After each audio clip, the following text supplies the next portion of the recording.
Hello, hello, hello everyone. Welcome one, welcome all, welcome back to the Fort's 30th tournament. I hope you guys have had a great day, a great weekend, because I know I have. And I'm looking forward to some more Fort's activities. Ladies and gentlemen, welcome to the Fort's 30th tournament, 3v3 co-op on death, where today we'll be shoutcasting the semifinals and the finals. We can wrap up this tournament and see who comes out on top this time around. I want to say thank you for everyone stopping by so early as we are just getting started here. Today we will be running with a pretty hefty delay, as is usual for all of our competitive events. So we won't be doing much in the way of chat interaction, but feel free to chat away and ask questions, and we'll get around to them as time allows. Usually between the actual matches. It looks like we're just about all set up, ready to go. So I'm going to hop onto the voice call with our tournament organizers, and then we'll get this party started. But first, I want to ask you guys, who is your favorite team? Which team do you want to win? Because we have teams, a lot of them, and they're making it through the bracket, which is loading. There it is. Sweet. Hello there. Greetings. Greetings. I am live and ready to go. It looks like everyone else is just about ready too. Indeed. I believe Nose is still grabbing coffee. No, Nose will not be able to join us today because there is apparently some cyclone going on at his place. Oh, that's exciting. And so, yeah, very exciting. The cyclone's name is Alfred, so be sure to greet Alfred. Well, that is unfortunate. Nose will be missed. He'll be missed greatly. All right, let's not think too much about this and start the match. Yes, as we're starting off with Team 974 versus Maximal Zeichin. This is going to be a decent match.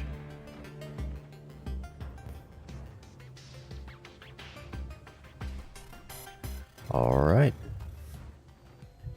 And we're off.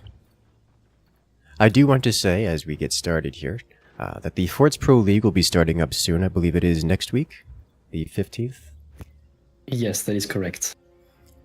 Yes. The signups are now closed, so you cannot join now. It is too late. Oh no. No more signups. We already have a lot of signups this year. We have 32 teams, which is perfect, because that makes 4 groups of 8. Yes, actually, that is perfect. The perfect number of teams for the Forts Pro League. That's a lot of teams. It's like teams are not like these are teams of players, not individual players. Yes, I believe we have like 76 players. It's a lot of players. And I think some teams will add a sub because they don't all have one. Yes.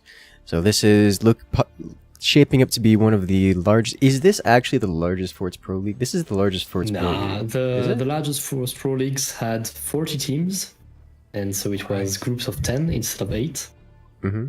But it is still a large amount of teams. Yes, it's a lot of players. All right, well, starting off in this match, we have Team 974 here on the left-hand side, playing as the Spook Commander. We're going to see a core swing here. Is this what's going on? Maybe a core ejection? It's definitely a core swing. Well, they're playing as a Spook Commander, so they get to... I think they want to get killed, actually. Yeah, this looks like they're waiting for the opponents to eliminate that core, which is an interesting idea. Yeah. Or they're... Oh, no, they are doing it themselves. They're doing it themselves. Okay. So this is a self-destruct strategy in an effort to enable co-op on death. Honestly, I wouldn't even shoot that core. Yeah, the opponents are helping. So now this core is annihilated, allowing these two bases to merge. Because co-op on death is enabled, not only do the bases merge, but so do the players.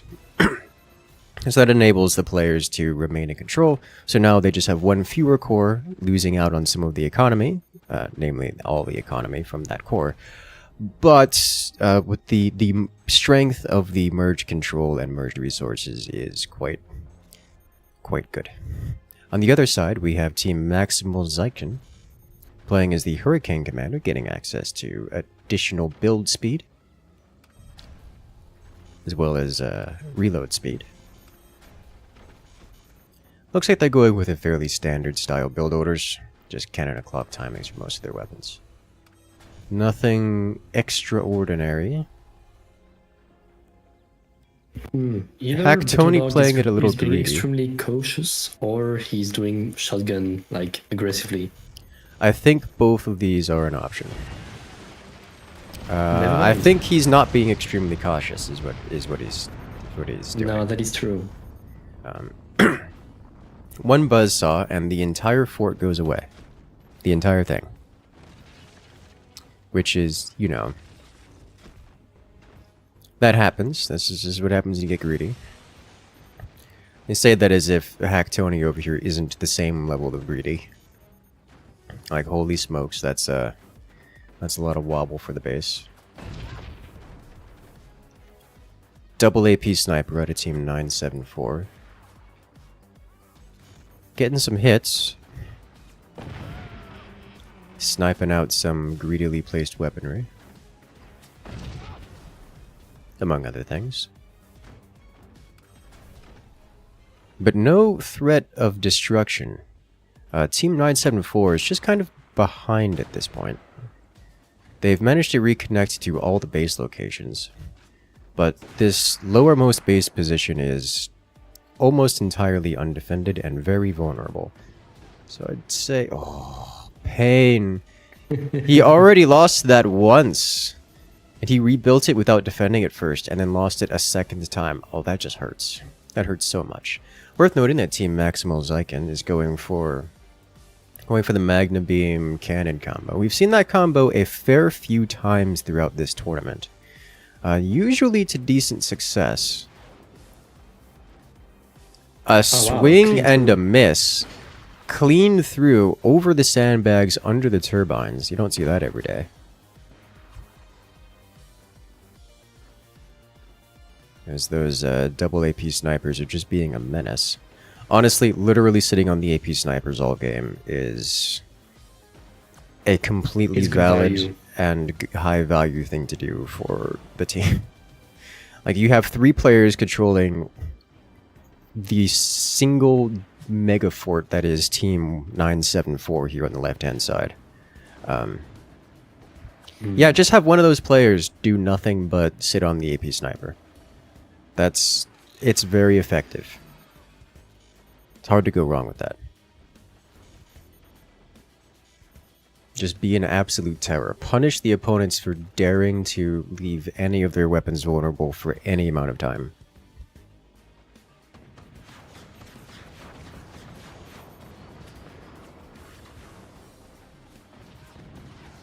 Oof. Losing the sniper war. There are no more AP snipers.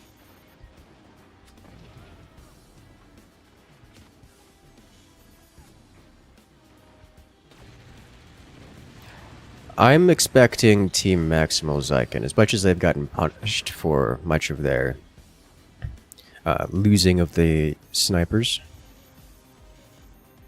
I do think that they are just in a pretty hefty advantageous position here. In part because they've had...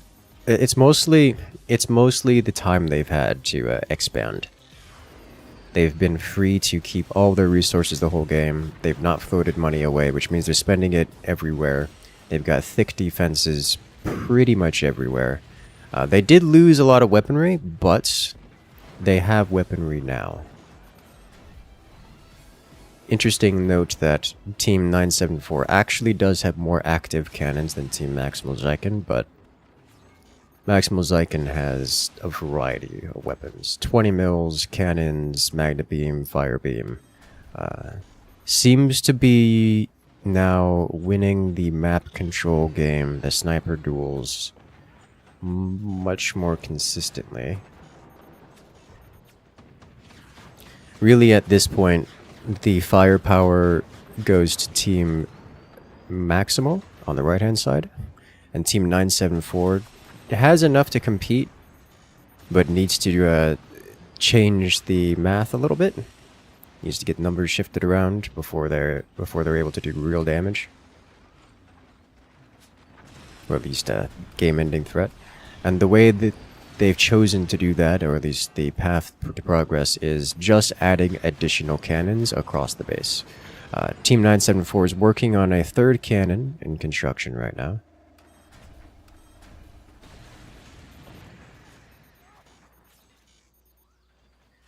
Looks like Team Maximal selling off their Magna Beam. Interesting decision. I don't think it was easy to capitalize on their Magna Beam at this point. Yeah, no. Honestly, Team 974, as much as they've been struggling to win map control, have managed to snipe out Team Maximal's cannons to a point where they're down to a single 20 mil. This does actually put Team 974 at the firepower advantage, despite it all, which is interesting. This one just feels like Team Maximal had been in the lead for most of the game, and they're losing it slowly.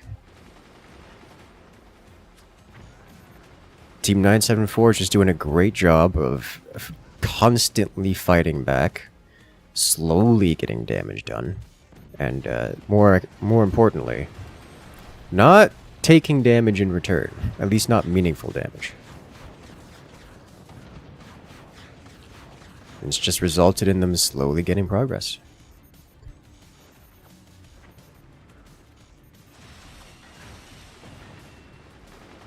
Very slowly, but progress nonetheless. Whereas Team Maximal has had kind of negative progress, where they seem to be contesting the map control very, very well. Team 974 has just managed to get damage dealt through it all. Like looks meaningful like Team damage. Maximal has added 2 howitzers to their arsenal. Indeed. Which will definitely help. It will. It'll be another minute or so before those howitzers come online. Once the howitzers come online, it's going to be a problem for them, but Team 974 also adding in howitzers, which is likely to be more devastating. Honestly, I think adding in just standard cannons would probably be more effective, because Team 974 is struggling for map control. That said, they have managed to contest it enough that the howitzers should be able to land, like at least once. And a single howitzer hit is devastating. Very devastating. Especially in such tight, packed bases. Oh, yes. But, like, here's the thing. Standard cannons are guaranteed to make it across, effectively. And they just deal constant damage. Without their bases merged, all those cannon shells flying into a single fort, it's going to break them. That's just how cannons work. Like, that's their one gimmick. Almost guaranteed. I had not seen that firebeam. Yeah, they built that a while ago. They just hadn't used it yet.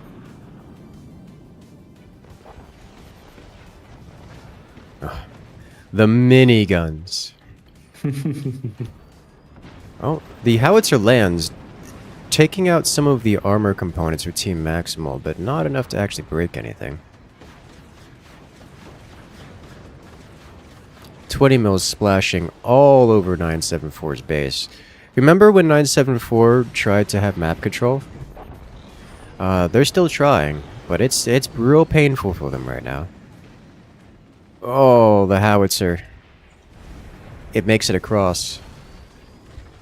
It's a lot of damage.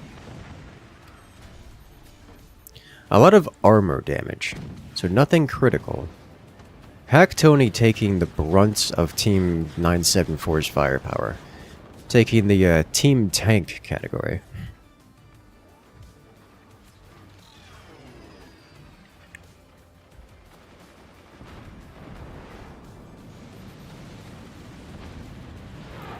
The miniguns.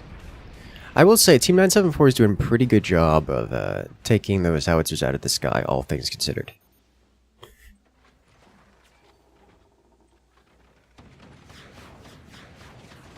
Yeah, they have a couple shotguns doing a good job. Yes.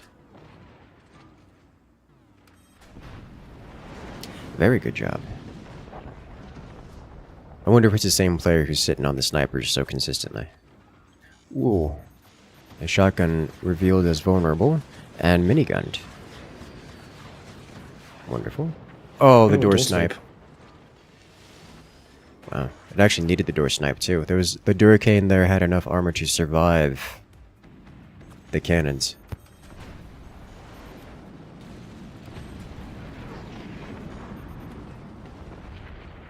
Oh dear.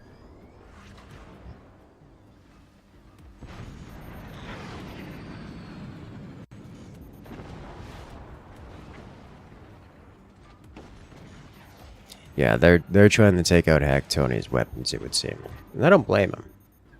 It is painful. Those standard cannons just slamming into a Durricane, if that's permitted to continue, the Durricane will not be surviving this. At least his weapon platform will not be surviving this.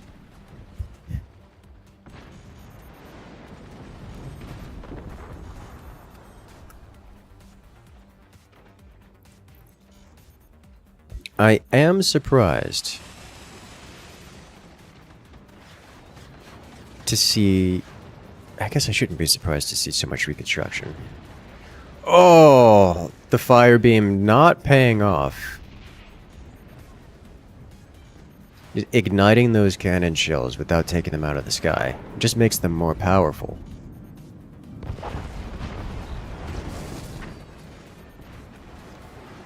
Was that a vertically launched howitzer? It is. There's a howitzer way up in the sky. Gets taken out. There's already machine gunners present for the blue team that can handle it.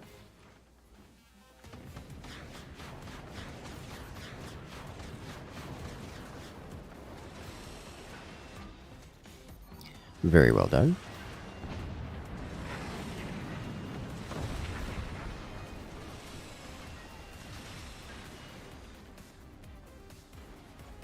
This is trying to get to a slugfest, and I don't see a clear advantage for either team here.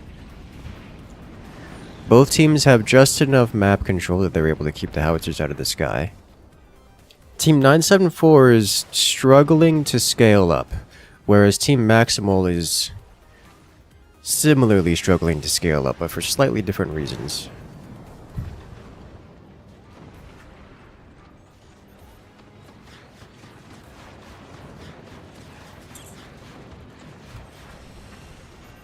God. I think the way this is progressing, Team 974 is likely to come out on top because Team Maximal has 3 separate bases with relatively low damage requirements to break through them. As in, it doesn't take 3 howitzers to break through Maximal Zykan, any one of Maximal Zykan's bases. But it takes probably more than 3 howitzers. Well, it takes more than 3 howitzers because Team Maximal has 3 howitzers. It takes more than 3 howitzers to break through anything on Team 974's base. So this means that Team Maximal has to field and accurately land many more shots than Team 974 to do similar amounts of damage. I think it is just a difference in defenses here that's going to make up for the advantage.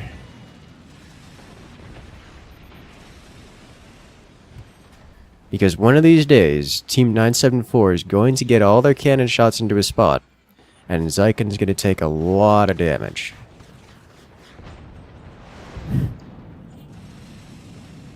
That said... Oh yeah, the howitzer lands. And there goes the fire beam. Hack Tony loses every weapon. That said, 974 has cannons. Mostly cannons. Not relying heavily on howitzers or other things. This means that they're able to guarantee damage. Like this. And just like that, Luduricane also loses their weapons platform. Yeah, Team Maximal has been almost entirely defanged. Just off the back of 1 or 2 howitzer hits. It's like a howitzer hit in a cannon. And that's it. 974's got near total free reign to do whatever they want. Whatever they want involves building more wind turbines, apparently. I don't blame them for that. They only have 900 energy per second, which honestly isn't really enough for the quantity of weapons they possess. Yeah, Team 974 is just going to keep firing, and Maximal's struggling to keep up with it. They have so many individual places they have to defend that it's just too expensive for them. They're not able to individually maintain weapons and defenses at the same time. It's a problem.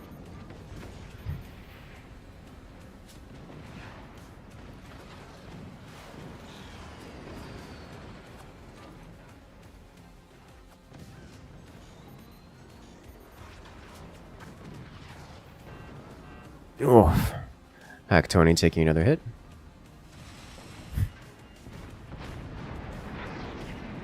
At this point, they will just die from chip damage. Yes. Or this is my these expectation. Oh, it's so close. Look at the wobble. There it is. It crunches.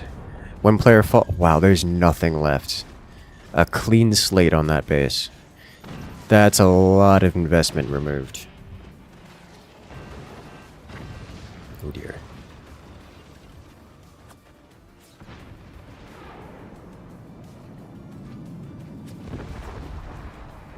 Oh jeez. Howitzer is going uncontested.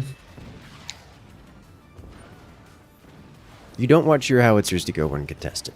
Rather, you want your howitzers to go uncontested. You don't want the opponent's howitzers to go uncontested. That's how bad things are. He snipes on the fire beam. But I think this is it. Yeah, a follow-up cannon shot. And they all come crumbling down one by one like dominoes.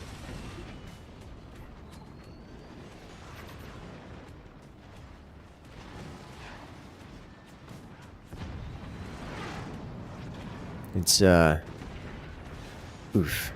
Yeah, I think this came down to a co-op on death experience. It's just too many cores for Team 2. Meant that there's too many different places that had to be defended. Defended in a cost-inefficient manner. And so, eventually, when one broke, and it took the entire base with it and just lost, you know, a full third of the team's capacity in a single swoop. I guess whenever your core blows up, you get some other damage inside your fort that Team 1 doesn't have to be afraid of. Exactly. And so Team 1 is able to defend so much more efficiently in a way that just left them unbreakable.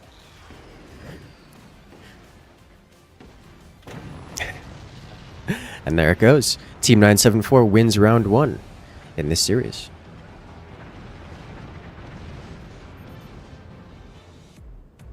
Well done. That was a really interesting back and forth. It was really a very interesting back and forth.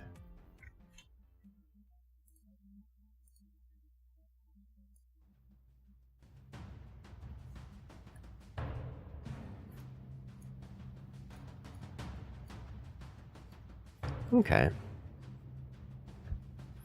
Hey there, Uros. Dropping the nuclear launch. So 2 things. One, we have the alert box disabled during the rounds, during the casting rounds, so that we don't have a lot of pop-ups happening. The alerts can proc outside of the rounds if you manage to time it right. However, we also seem to be experiencing a little bit of disconnect with Streamlabs. So for whatever reason, your notification isn't registering on my end, so I can't manually trigger it right now, which is unusual. It typically does. I usually trigger them after the round so that we could give you the proper announcement, the proper attention you deserve. But I do want to say thank you for coming in with that nuclear launch, and that would indeed trigger the nuclear launch. It doesn't have to be USD to trigger it if you want to go with the super chats.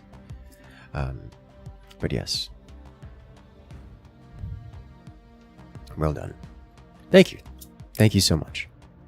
Shout out to Euros coming in with that support, showing his love for forts and the forts community.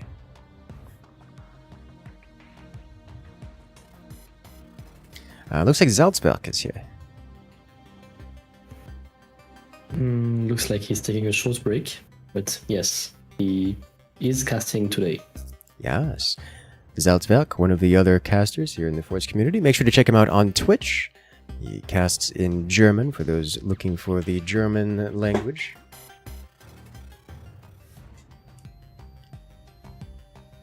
Give him a shout out real quick.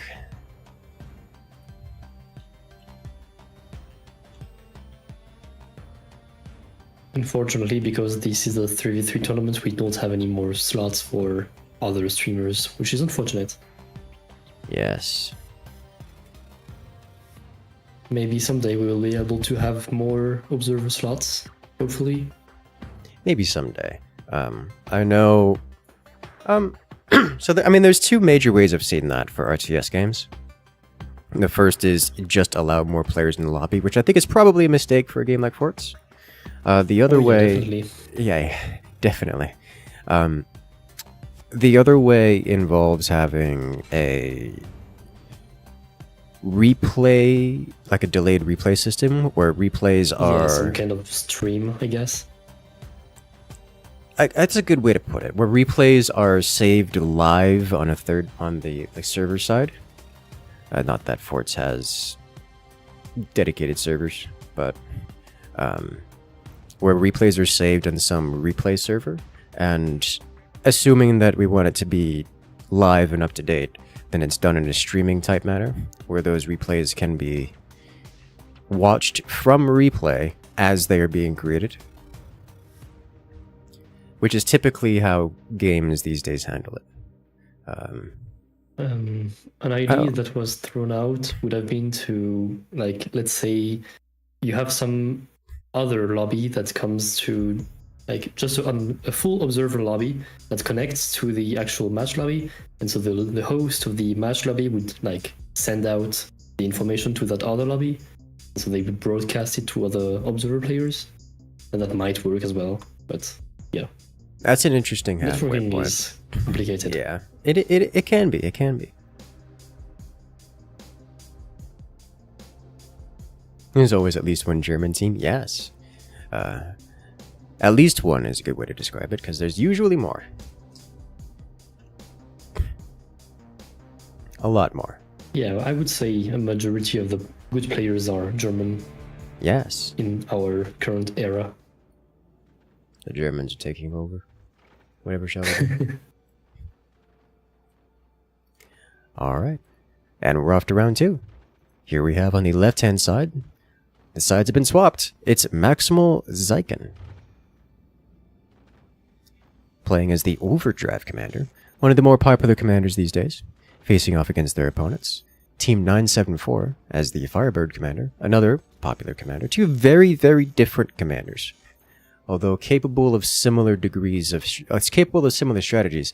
Let's talk about this matchup a little bit. So, Overdrive is a generalist commander. I'm going to describe them as generalists. They don't have a single strategy or weapon set in which they specialize. They just handle everything just a little bit better than standard non-commander play. Their biggest thing is the eco boost during their active ability. All of their economy, all of their production, say turbines, mines, etc., become more powerful. They just harvest more resources. This enables them to, well, be more rich, do more things, build more defenses, build more weapons. But the Overdrive main gimmick, or at least the theme of it, is the ability to upgrade. They get an additional upgrade speed as well as their upgrade center functioning as a tier 1 tech. So they can skip tier 1 tech, go straight to the upgrade center, and not have to worry about paying for tier 1 tech. There are, of course, downsides for that, but, you know, you can specialize a little bit in a way that other commanders can't. Quick shout out to Team 974. Just like last time, yeeting their core out of the game so they can merge bases. We've seen that work well for them. But because there's the merging, because there's this generalist idea, Overdrive doesn't require a reliance on any one thing in particular. So they can handle all kinds of stuff, from weapon rushes to just tanking to early game aggression, whatever it should be.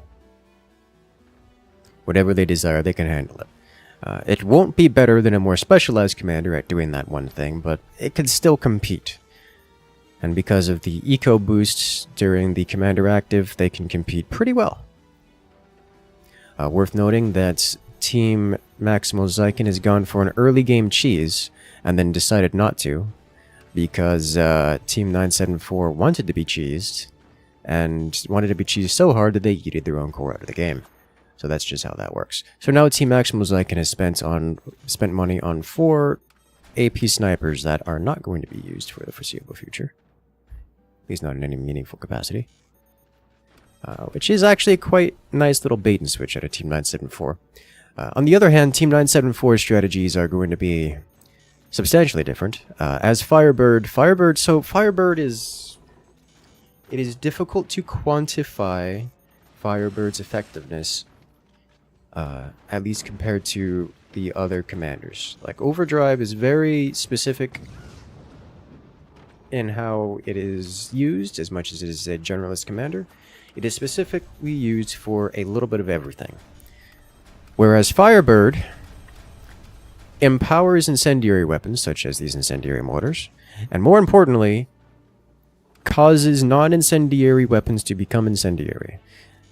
Now, the incendiary effect is more APM intensive than anything else, as in it doesn't deal bonus damage in a meaningful capacity so much as it demands attention from the opponents.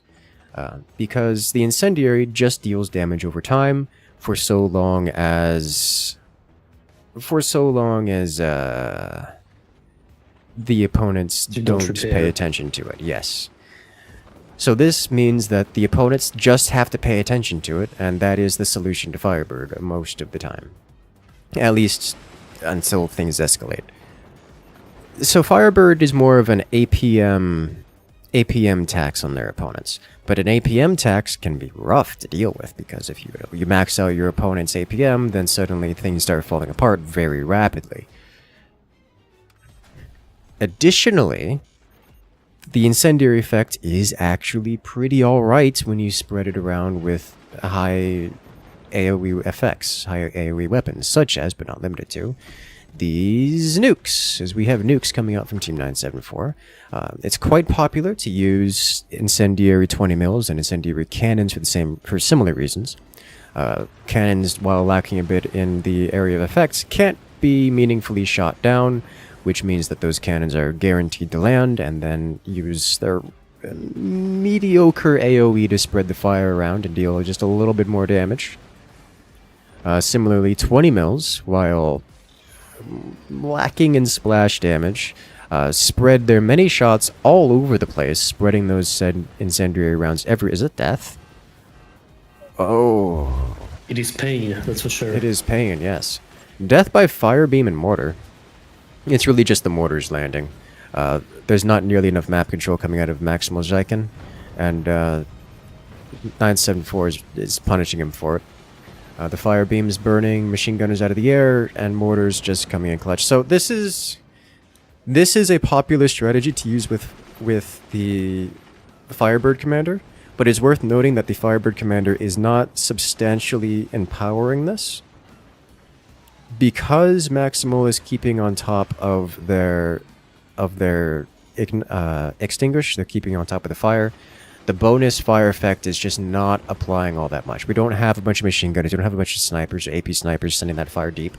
Like, the fire isn't doing much. This is just a whole bunch of mortars, a bunch of nukes, and some map control. And 974 is winning quite hard with this. Like, nothing about that volley, for example, was empowered by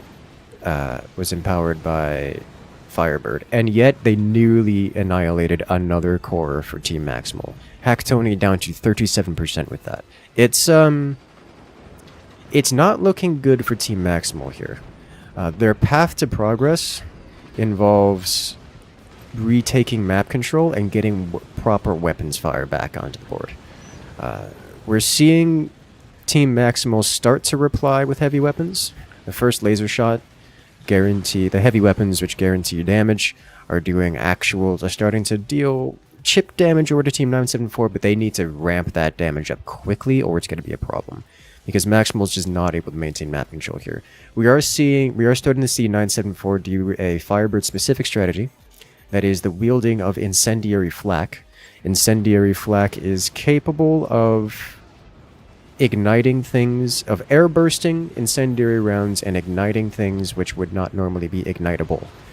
Which is a big deal because they're able to get those rounds into and behind these entrenchments and actually break those machine gunners. So machine gunners which would normally be shooting mortars out of the sky are being knocked out by incendiary. Jesus Christ. That man just This is the second double time this door happens. sniped. It's the sniper play from Team 974 is ridiculous this round. Like, they did a good job of the snipers last round, but this round it's actually just game winning for Team 974. They just took out another plasma beam from Maximal here. And now more incendiary nukes. Is that it? It is. Core falls. Hackatoni annihilated. As the mortars are coming in to clean up. Punch through. I think that's checkmate for Team... I think that's checkmate there. As Team Maximal no longer has any weapons with which they can return fire, leaving Team 974 completely unchecked to do whatever they want to do, namely shred and destroy Team Maximal.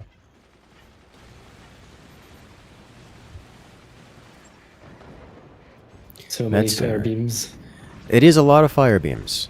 And look at that. The incendiary flak coming in again. It is worth noting that the incendiary fire or incendiary smoke does work in a similar fashion. The smoke does indeed ignite and cause and prevent reconstruction, which is a nasty little tactic to use. Though it hasn't worked exceptionally well for them. It's like that smoke will prevent repairs and will prevent the extinguishment of fire, so this segment here will burn down. And there's nothing that Maximal can do about that without having a repair bay to blow the smoke away. But I think this is the ending volleys here.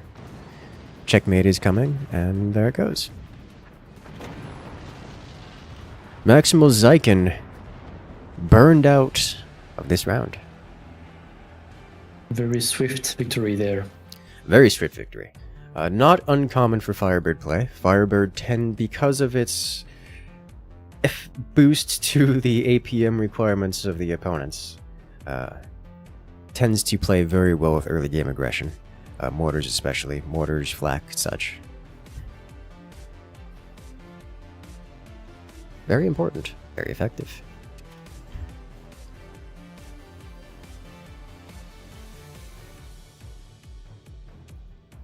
And just like that, Team 974 is victorious in this series and moves on to the next round. Very well done.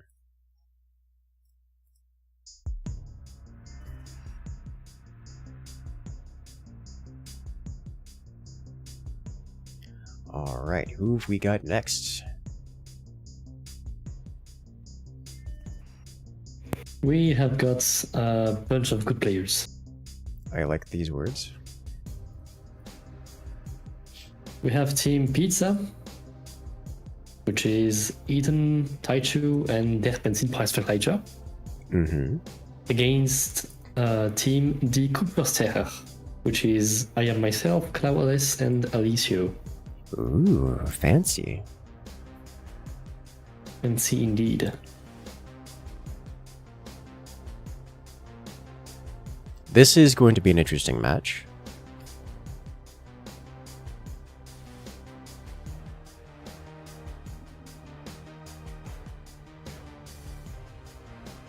Fascinating.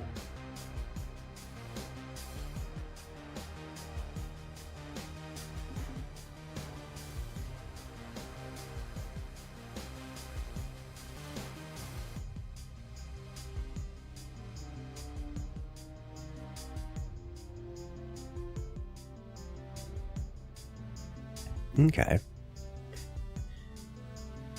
I'm always interested in seeing Eaton compete in these because Eaton is just a factor, always. But this is going to be an actually difficult matchup, I think, for the lot. Yeah, their opponents are not messing around.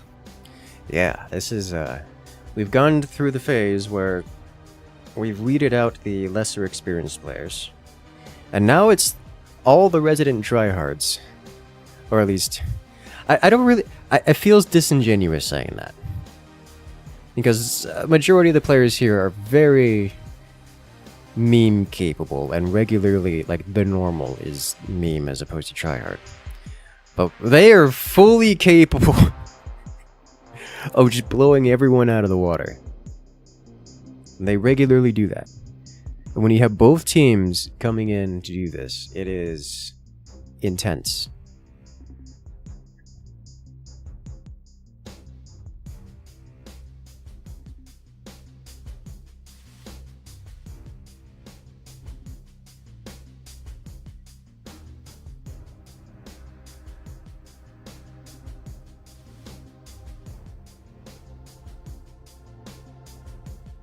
New rule, no gunners allowed. No gunners. No mortar truce, no gunners allowed. I mean, there's nothing stopping the players from honor dueling if they want to.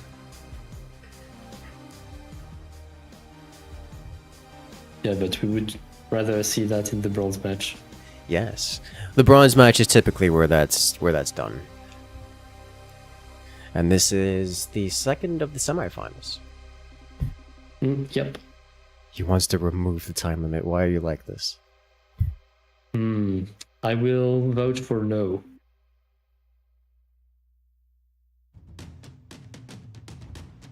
You know, if we do the bronze, I feel like it would be fun to allow mods in the bronze match. Like, if both teams agree to a specific mod, I don't see why we shouldn't allow it. Aside from it being a with this logic, sure, I guess. Like, it's just that now the bronze match, like, the third team gets some prize yeah, like, money, there's and the very fourth real doesn't. yeah, there's very real prizes for the bronze match, so there will still be a bit of a competitive spirit to it, but, like, we know how these players are. They're gonna meme anyways.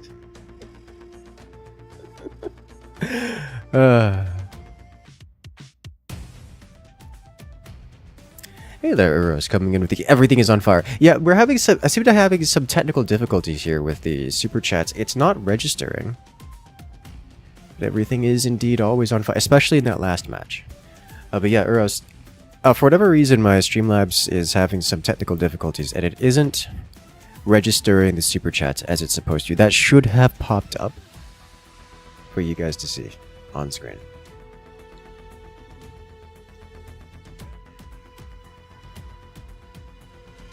I'm not certain why it hasn't. I will have to look into that.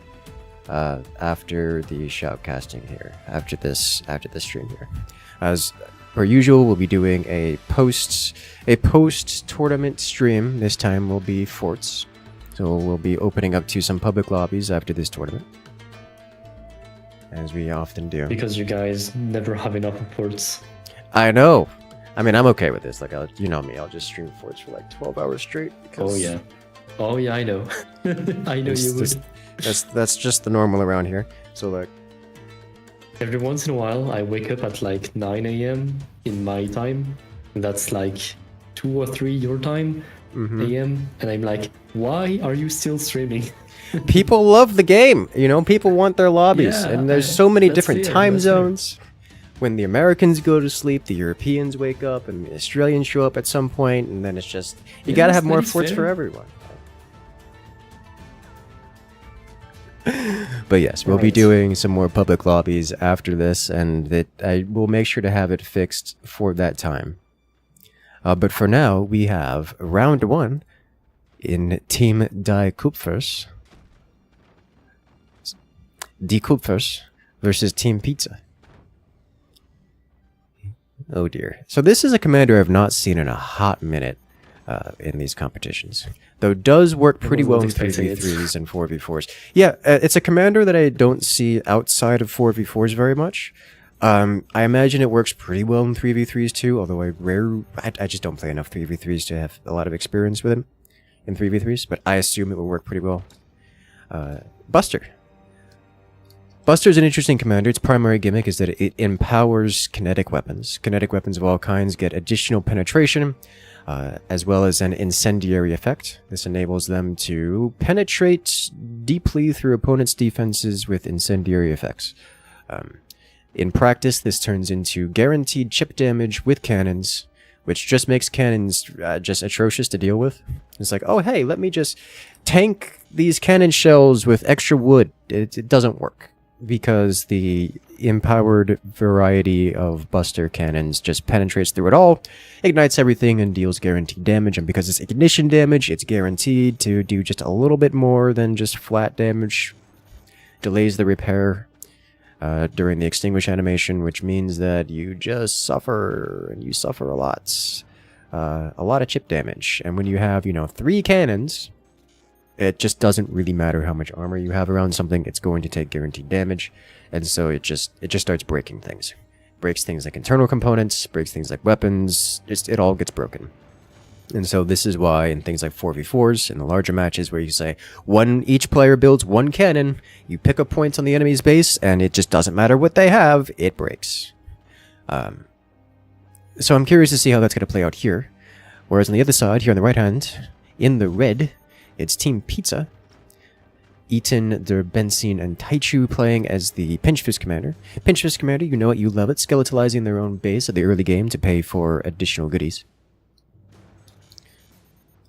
It's worth noting that this map in particular has some variant strategies. Specifically because of the mountain in the middle, you get these entrenched positions which are near invulnerable to retaliation, because there's very little in the way of direct line of sight between the forts, at least the forwardmost forts. This allows you to have something like mortars here that are near indestructible. Very often you'll see... Yeah, Buster mortars are a thing. Buster mortars count as projectile weapons, so they become empowered too. But similarly, you can also entrench a bunch of machine gunners there and just have like near guaranteed anti-air. That's just very difficult to handle, as we see Team Pizza doing that exactly.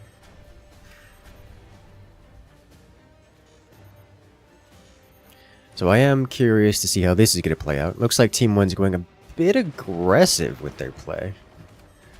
We are seeing the Team 1, blue team, going for a bit more aggressive in their openers, with mortars, swarm missiles, presumably nukes. They are not skimping on the heavy weapons. They have 2 players going heavy weapons, 1 going lasers, 1 going cannons. I'm surprised to see lasers as the option, because lasers are not empowered by Buster, but lasers are very good, and when you have a variety of weapons, they become even better. So I am surprised to see the lasers, but I'm not disappointed in the lasers existing. It can fire beams that good at clearing anti-air and shielding anti-air. Oh yeah, like it's not a wrong decision. It's just not synergistic with their current. It's synergistic with their weapons. Yes, It is of not course. synergistic with their weapons and their commander choice. It's worth noting that the empowered variety of heavy mortars is a little bit different than just additional penetration. It's shotgun mortars. So when they explode, when the mortars detonate, they launch shotgun, like penetrating shotgun projectiles, which is effective, a little bit more effective at clearing anti-air. So you'll see those shotgun projectiles spew out of the heavy mortars every so often.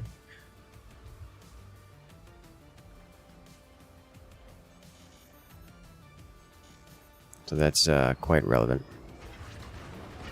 Makes them a little bit more efficient, as we see the penetrative, and there's the empowered penetrative heavy mortars, because adding extra penetration to your mortar projectiles is great. You can tell when a projectile is empowered by Buster because it turns green as they fly through the air. Very relevant. The sweet green rock. Yes. Very crunchy. Kind of surprised to see, I guess, I was about to say I'm surprised to see those swarm missiles aren't upgraded to nukes yet, but nah, he's not focusing on the nukes. Not focusing on the swarm missiles generally, he's just casually launching them every so often. You see Alessio with the topmost fort going cannons, which is what I would expect, but it is notably beyond cannon o'clock.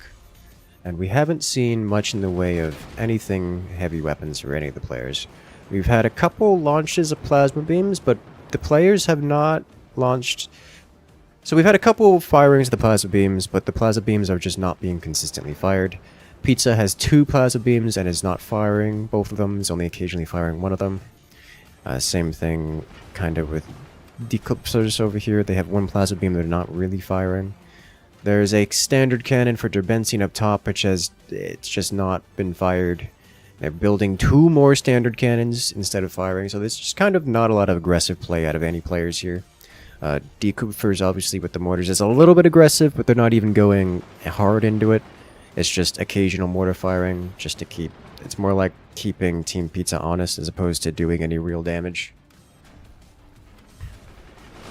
Though I suppose it is slowing down Eaton. Eaton playing the team tank position. Hasn't managed to get any weapons on the board. Just placed a Magna Beam. So, going with Magna... Curious to see Magna Beam chosen here. With only 1 player going cannons, there's going to have to be a pretty strict timing on that synergy. But we'll see how that works out. I trust the players are able to capitalize on it. It's just going to slow down their effectiveness notably.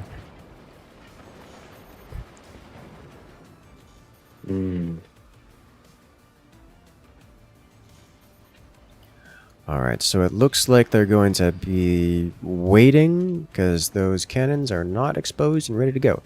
Alright, so I'm willing to bet that Team Pizza is just waiting for the Magna Beam to finish, where they will then do a big Alpha Strike.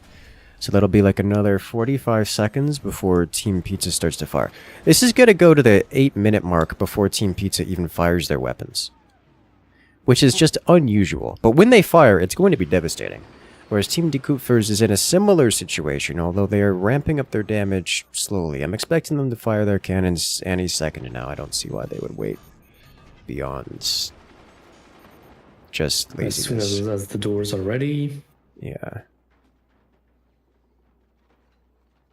Like, they don't have Commander active. They're not going to wait. There's no benefit to them waiting for Commander active before revealing that, oh no, we have cannons. Yeah. And now? There it is. There's that Alpha Strike, taking weapons out alike. And Commander active for Team Decupfers, and we see the empowered cannons fly across, dealing damage to Benzine. As you can see, despite doors existing, it doesn't matter, cannons take damage nonetheless, because incendiary penetration, incendiary armor pen, very effective. The mortars are actually following up quite nicely too. Like, that's very consequential damage.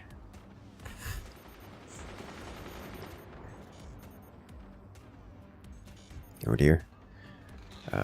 Looks like Lao is getting a magazine for himself. Ooh. And getting penetrated. Yes. Double plasma beam, focusing those lenses directly into the door. Takes out a plasma beam of his own. Oh! A beautiful magna beam. That was a beautiful combo. The two players combining their shots to send all of those cannons directly to the core of I Am Myself, the middle base of blue team here on the left. Has enough armor to survive, but that was a lot of damage. There are so very many machine gunners. Oh, is that it? Oh. I am sorry, but Taichu just landed 3 plasma beams perfectly into the same grid coordinate. Just fully penetrated, clean through Alessio's substantial defenses. Oh no. The return, Eaton getting tired of using heavy weapons, reverts to mortar, annihilates Alessio with a single volley. Oh, it's bad. Decupfers getting flattened. Just the beautifully executed weapons. Like, to be clear, Team Pizza did not have more firepower than Decupfers. They just perfectly landed their shots in the right spaces. Found the weak points and then perfectly aimed every single shot. That was disgusting. How right the turntable. How the turntables turn. So that's that changes things a little bit. That changes the math. I do not see Team Decupfers coming back from this, and I think Team Decupfers knows that, and you can tell this because they're selling off mines, which implies that they are saying we are not going to survive the next 40 seconds before that mine pays off, so we're going to sell all of our income just to get enough armor to try to defend the next 40 seconds, and it didn't matter, they died anyways. Team Pizza wins round 1 in what was a surprisingly tame match for what it was. But holy smokes. When they fired, they did a lot of damage. Look at that. The damage values on these teams are so tiny compared to the amount of weapons they had available to them, but the damage, ridiculous.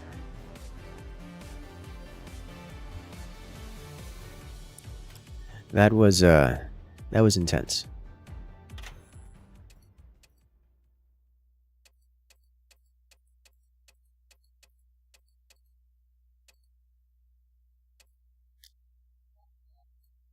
I just want to do a quick replay to show off that beautiful laser shot which devastated Team 1 here.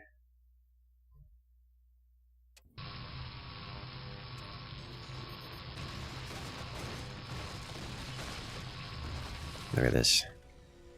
And then right through the same hole.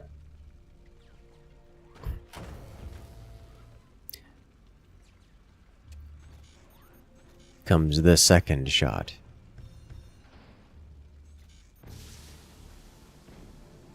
I did a desync. It desynced. Give me a second. Yeah.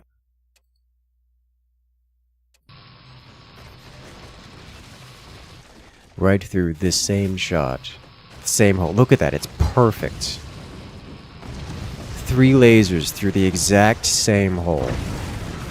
Atrociously effective.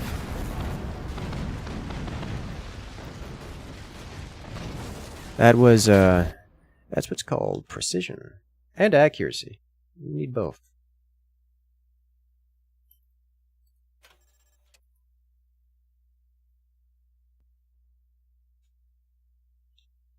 Oof.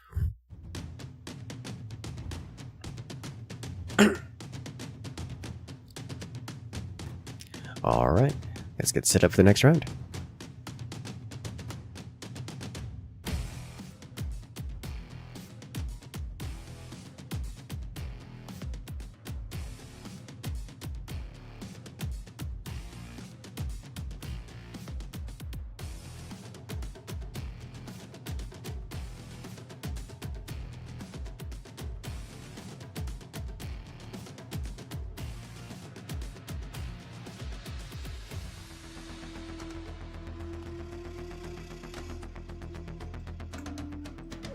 Alright.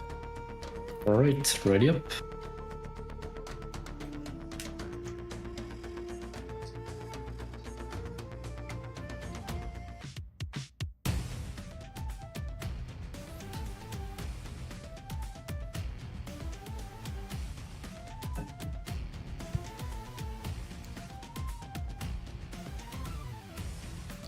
I'm looking forward to this.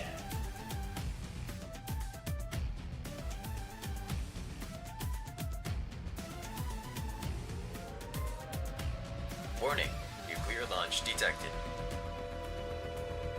Well, hello there. Hey, now the notifications are coming through. Fixed the alert box. So the nuclear launch. Nice. Coming in from Euros. I want to play Fords so badly, but carpal tunnel plus Fords equals pain. Also, how do I select dollar so I can get a nuclear launch?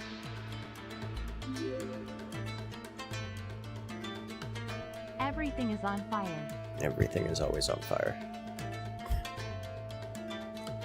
Yeah, that was clinical round.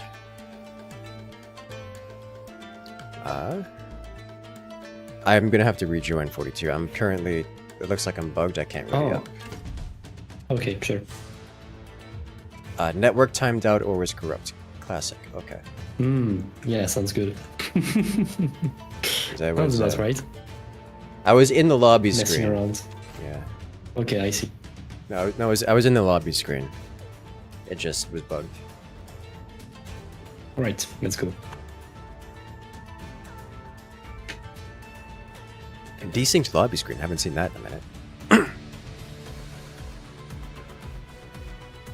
As we're off to the next round.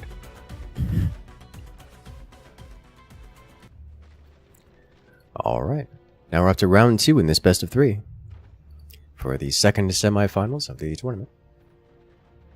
Here we have on the left-hand side, it's Team Pizza, playing in the blue as the Overdrive Commander. They're facing up against their opponents on the right-hand side, on the right. In the red, it's Team Decupfers, playing as the Pinchfist Commander. Pinchfist Commander, you know it, you love it. They'll be selling off their bases, becoming skeleton for the purposes of speeding along their early game. Whereas Team Pizza, on the other hand, Overdrive. Extra eco, extra upgrade speed, generalist kind of commander. Curious to see how it's going to play out.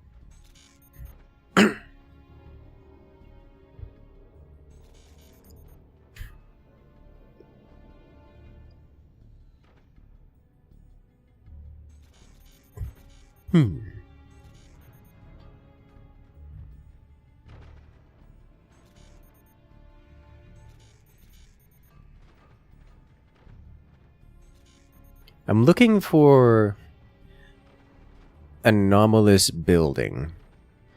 Anything that would give insight into the chosen strategies of the players. But I'm not seeing anything unusual. We do see a buzzsaw for Team Pizza, which is not a surprise, given that Team Decupfers is being a bit greedy with things, vulnerable to buzzsaw shenaniganery.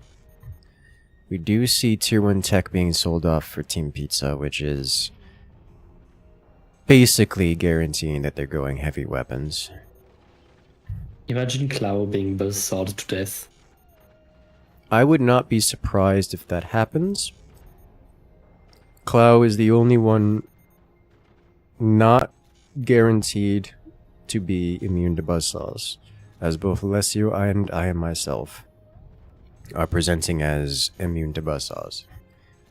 Clow is undetermined. So if anyone's going to be targeted, it would likely be Clow. However, it is not uncommon for buzzsaws in this map to be saved for the top weapon platform in Alessio's base, as that is often left vulnerable to buzzsaws. But if that's the case, then the buzzsaw players will wait until the weapons are placed, which will not be happening for another 20 seconds.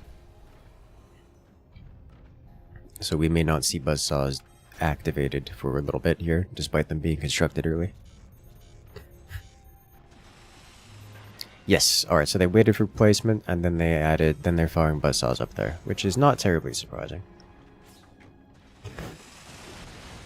And then the sniper follow-up, and it's gone. So that's kind of how I expected that to go. Very well done. Very well done, Pizza, sniping out that weapon at the perfect timing. It's worth noting that Taichu here is vulnerable to buzzsaw shenaniganery.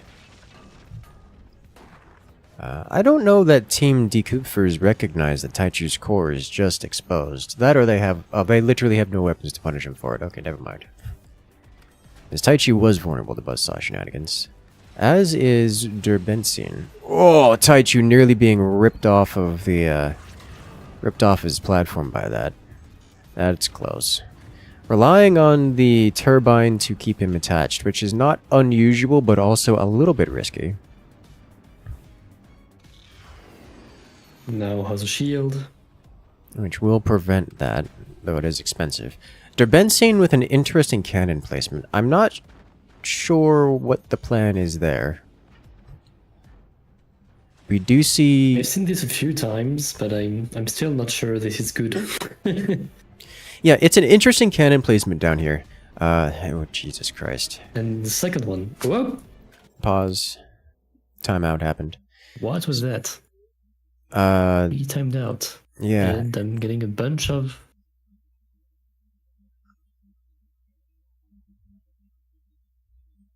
It's alright, he's returning. We have paused the game for a moment as one of the players is having internet connectivity issues. Fortunately, Forts is capable of handling this. He can simply rejoin and pick up where we left off. So we will unpause here in a moment, as if nothing happened. As we were saying, Derbenzin is gone with this style of cannon platform. This is not new to us. It's not like this is something that's like, oh, what is this strange strategy? It's strange because we don't expect it, not because it's unknown to us. And we don't expect it because it is both risky and inefficient. Generally, these two things do not mix. Because inefficient means easy to break, and risky, well, it's risky. It means you take a lot of damage and it's generally easy to break. So this is just sacrificing armor and sacrificing defense for what is not much in the way of value. It's more sacrificing defenses and such for convenience more than anything else, which is not something you typically see in a high tier match. Because these cannons here are quite vulnerable. When they explode, they take the primary defense with it. Requires removing of basic defenses in order to even do this. And then, like, they're hard to defend. As we see here, they're already getting hit and taking a lot of damage. So, like, if this gets hit again by the fire beam, which is probable, then Benzine just explodes. Like, that's it. So, like, he's forced to do these inefficient defenses. He's trying desperately to add sandbags around to try to block the fire beam, because, like, if it gets hit, it's over. It's just gone. Everything is gone. So there are ways of doing this, building a weapons platform down here that doesn't have that kind of extreme risk, that doesn't demand breaking as much of the defenses. Like, anytime you have cannons in this location, it will come at the cost of some of your defenses, but it doesn't have to be this extreme of a case.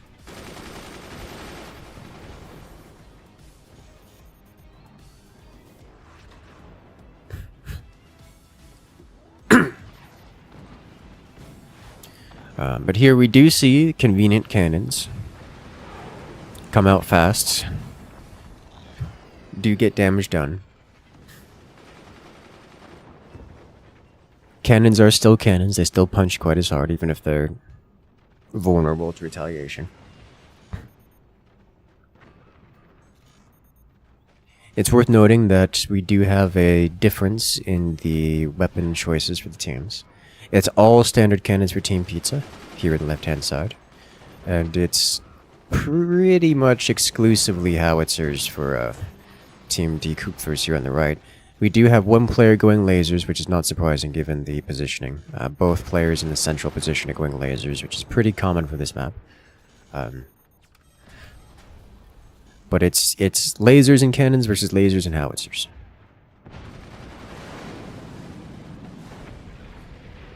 Oh, howitzer flies across, hits Eaton's weapon platform here on the top, dealing a lot of damage, but not enough to break it. He survives just fine.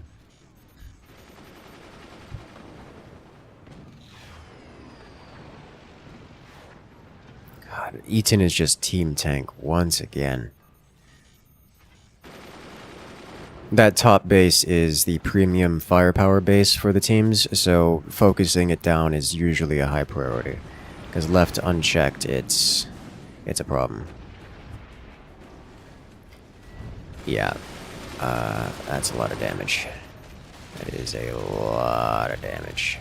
Oh, the sniper misses. And he gets the sell-off, so he gets his money back for that cannon. There's not enough map control coming out from Team Pizza here. The fire beam is keeping most of the anti-air out of the sky, and Eaton's firepower or anti-air alone isn't sufficient to defend himself from the double howitzer. Team Decouplers goes up to triple howitzer. And of course those mortars getting involved, constantly whittling away.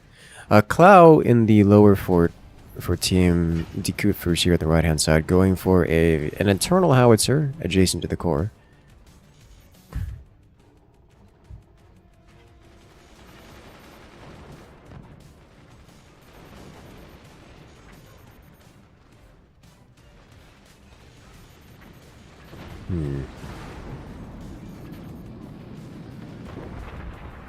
Beautiful shotgunnage.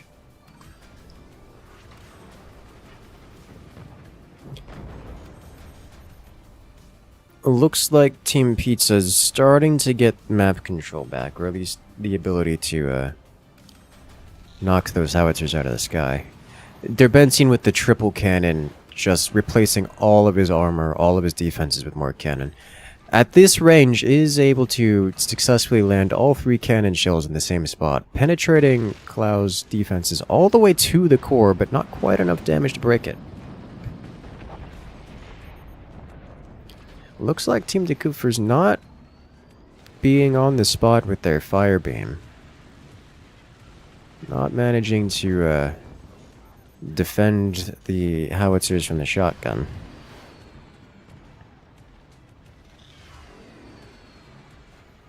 They're been seen with a rear internal cannon. Oh, massive damage. Secondary explosions, Cloud losing important internals as well as splashing damage all over their expensive bits and core, knocking him down to 73%. Pizza not taking any core damage, despite all the hits they've taken. A majority of Decouplers' damage output has gone directly toward annihilating weapon platforms as opposed to anything else. Last second save with that shotgun. Shotgun pays with its life. Oh! I am amazed that was not an elimination there. They're been seen near directly taking a hit on his core from the laser, but it's just not quite enough to eliminate him, bringing him down to 75%. Getting a door snipe on his cannon, which just nearly wiped him out. Was that sniper? Okay. The sniper's able to make it through, but not actually deal real damage.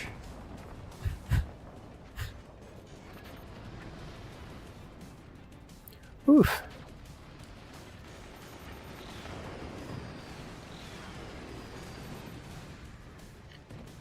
Snipers coming out from both sides.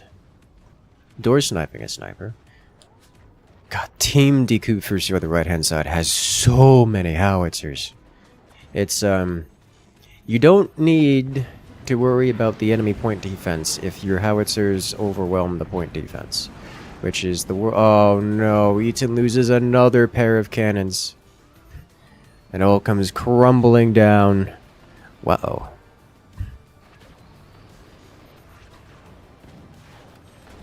Oh no. Oh my. So that's gonna leave Team Pizza at a bit of a disadvantage here, losing another weapons platform to howitzers. Alessio going up to 5 howitzers in the weapon platform. For the record, this right here is why you don't let this base exist. Because if it exists, it does things like building 5 howitzers, and then you, it just wins the game off the back with 5. Like, you can't fight that. You could try, but it just doesn't work. Wow. Not managing to pen. Oh, surely that. Oh, did he miss? Oh, he missed. Yeah, so like close. 1 grid space. Yes, 1 grid space. Just barely. That's like a half grid space, more like. But that would have been devastating for I am myself. Wouldn't have been a big repair cost, but it would have cost the fire beam, which is critical for the function of Team Decouffers here. As Eaton is about to face tank the wonder that is 3 howitzer. You missed. You missed the base. Okay, well, Eaton survives off the back of a whiffed howitzer shell.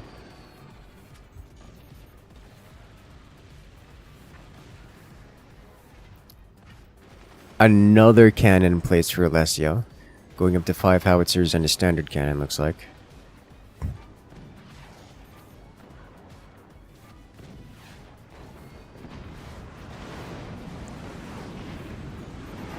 Oh dear, the fire beams. Oh, it's a tragedy.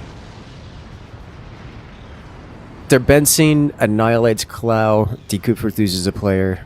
Eaton is chopped off the ceiling, collapsing into Derbenzine. And with it goes almost in the entirety of... Did he run out of energy at the last second? He did. Wouldn't have penetrated anyways. Okay. So Pizza losing 2 players for the price of 1. Which is a problem, as 5 howitzer shells fly into what was once Eaton's weapon platform, again destroying it. So now it is Team Pizza with a fire beam and 2 plasmas versus Team Decouffers with 5 howitzers, a cannon, a fire beam, and 3 plasmas. 2 fire beams, in fact. So that's unfortunate. One of these things is not like the other, and those howitzers are about to ruin Pizza's day and knock them out of this round. I do not see Team Pizza surviving the next minute or so.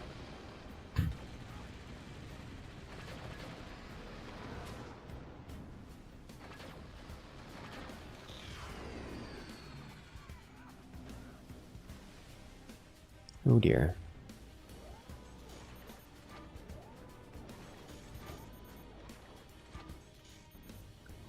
My question is, how long does Pizza survive? They lost a fire beam, but they got another plasma active. It's just, there's so many howitzers. Trying to door snipe the howitzers, which could have been catastrophic. Oof. Team Pizza relying on the overdrive active just to stay in the game.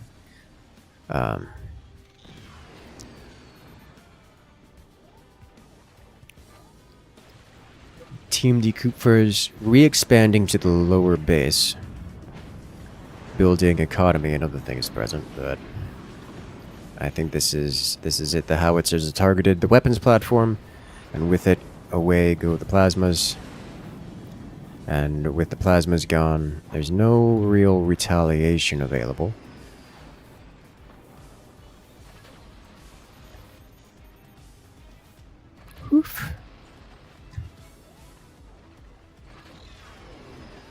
trying to burn out that background bracing to disconnect Pizza's core from its ceiling connection.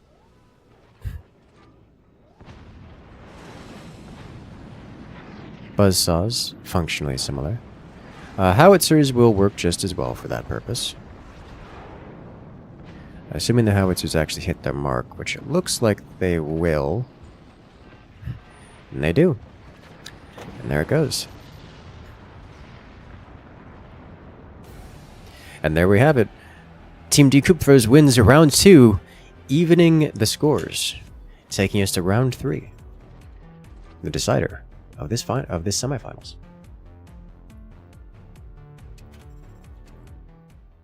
Well done.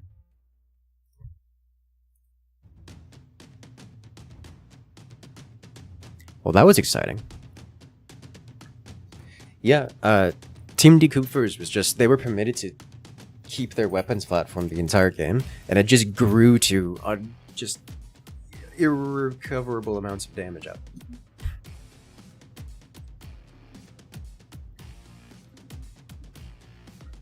Shout out to Idle coming in with the super nuclear launch, dropping the 50, taking that top spot for most support drop this event so far.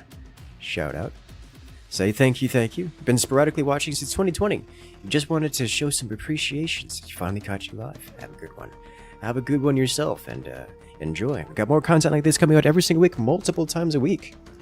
As today we are showcasing the finals of the 30th Forts Tournament. And next week starts the Forts Pro League, which I'm very excited for. Alrighty, we are getting set up for the next round. We'll be on Java 3v3, one of the newer maps.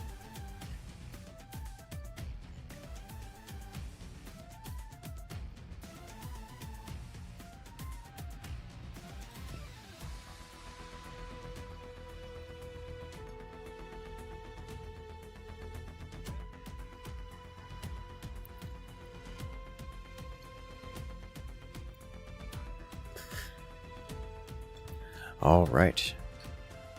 Let's do this.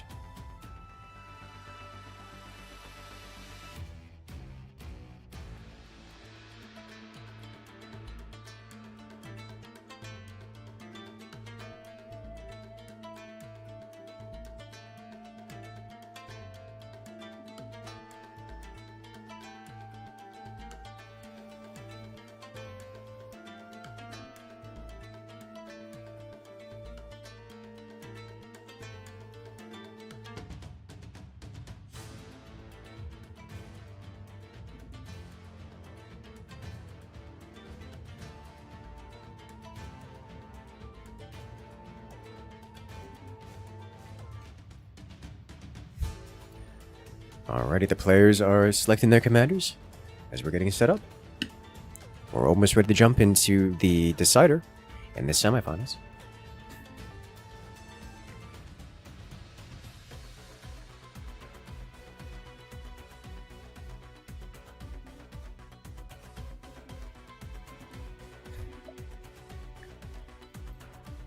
Alright. And we're off to round 3 in this best of 3. The tiebreak to decide who wins, who loses, who moves on to the finals, and who is dropped down into the bronze match. As here we have, on the left-hand side, it is Team D Kupfers, playing as the Overdrive commander. Facing against their opponents here on the right-hand side, in the red, it's Team Pizza, playing as the Overdrive commander. It's a mirror match, and we'll get to see who comes out on top. Given the choice of Overdrive, it makes me believe that both teams are playing for the full try-hard experience. Like, as hard as they can try. Because Overdrive has the stigma of being, at least in this meta, has the stigma of being the strongest commander. For various reasons. Looks like we have the teams will be going for a core ejection strat. They're both preparing to eject their cores. There goes to Benzine, merging with Pizza.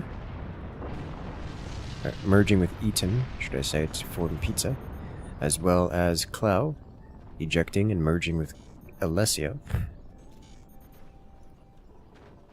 Wonderful.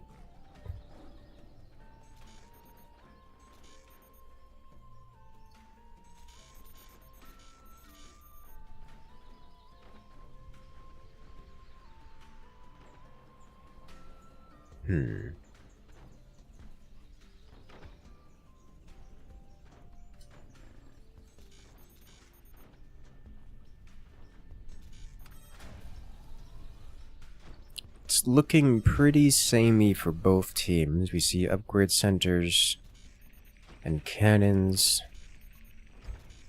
Slightly different executions, slightly different implementations of the same overarching strats. Same overall strats. This isn't a case of the players are doing literally the same thing at exactly the same time, which, while mesmerizing, isn't the case this time around. We have variations all over the place, different prioritizations. For example, Team Decouper's is prioritizing flak and shotguns, whereas Team Pizza is spewing snipers left and right. With similar focus on economic development.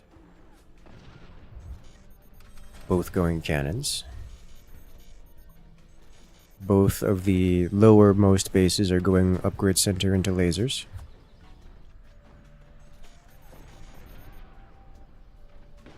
I could have sworn Decouper's added a buzzsaw, but I apparently am wrong.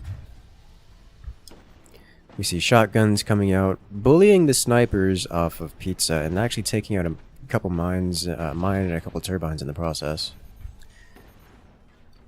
Shotgun's the superior sniper. Yes, peak bullying. Peak bullying, indeed. Shotguns just have enough raw power to break through basic wood. And easier to aim, hit targets. So basic defenses like a single shred of wood just isn't sufficient to keep the shotguns out. They're also capable of meaningful damage against turbines and mines, which is snipers are not.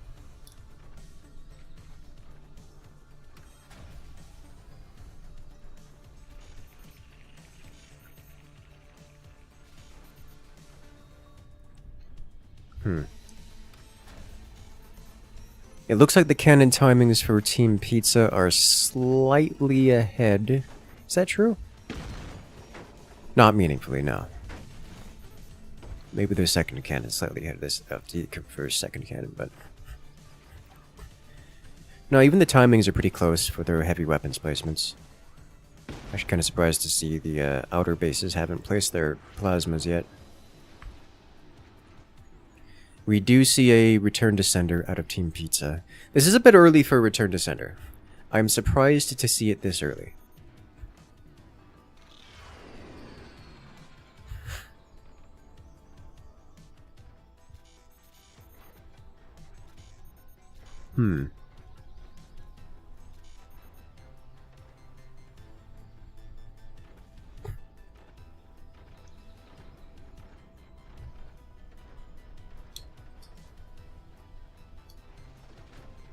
Looking to see if there's a break from the mold. The biggest difference I'm seeing here now is that Team Decouper's has placed a third cannon, whereas Pizza has not. This, for the record, is one of the reasons why an early return to sender is not generally seen, because that return to sender costs half of a cannon, which slows down your third cannon placement, or at least your cannon placements generally, by a substantial margin. Like, to a point where I don't expect...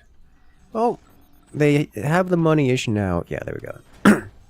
It slows down their third cannon placement, so Pizza will be behind in their third cannon. But they will at least have two cannons to compete with Decouper's 3 for the foreseeable future, which is a good start.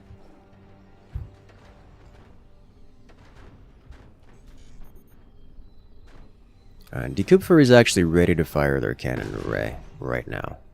They are choosing not to. whereas Pizza is not quite ready to fire their cannons. But they have placed a 4th cannon in exchange. Interesting. So Pizza has decided not to defend and door their cannons, instead placing a 4th cannon, which is a decision, but one that Die Kupfers is not punishing them.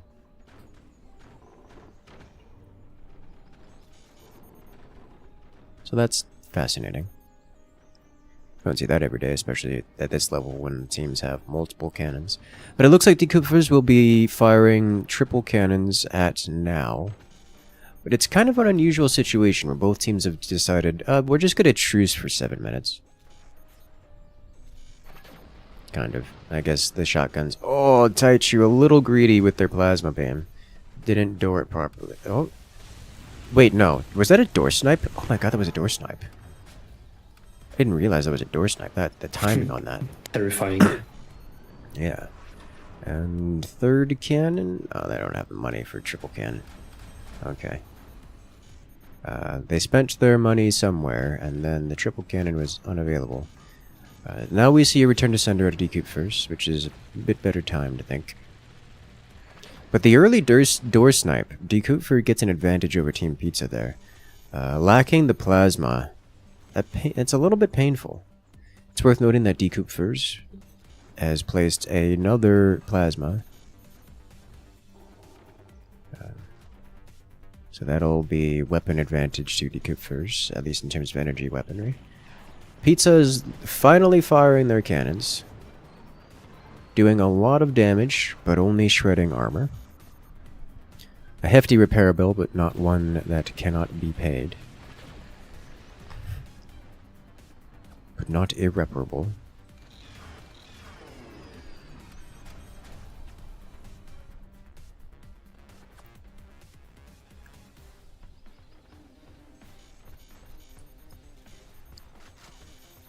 Such a big base, dude. This is once again turning into a scenario where the giant mega base is vulnerable in that one specific position. Clean door snipe. Fortunately Die Kupfers survives that. That would have been really bad if that cannon platform collapsed. It almost collapsed. Some deep penetration. Taichu loses a rocket. Now, rocket I'm pretty certain wasn't revealed, so that's going to be a surprise for Die Kupfer to recognize. Oh, wait a minute, there was something there. Pizza going with the late game waters, classic Eaton experience. I'm into it. Also adding in 2 more cannons, bringing them up to a total of 6 cannons. To Die Kupfer's now 3.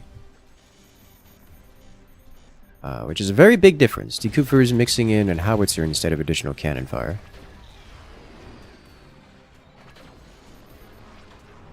I myself attempting to snipe out Taichu's mines. Doesn't quite make the shot.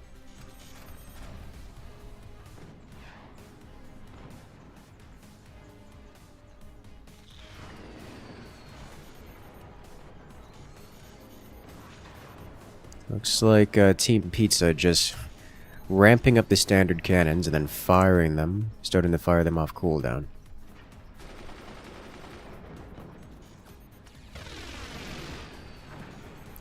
I just want to shout out to this sandbag defense here. It is so perfectly placed that they can have sandbags instead of as the lower elements of the tiny doors.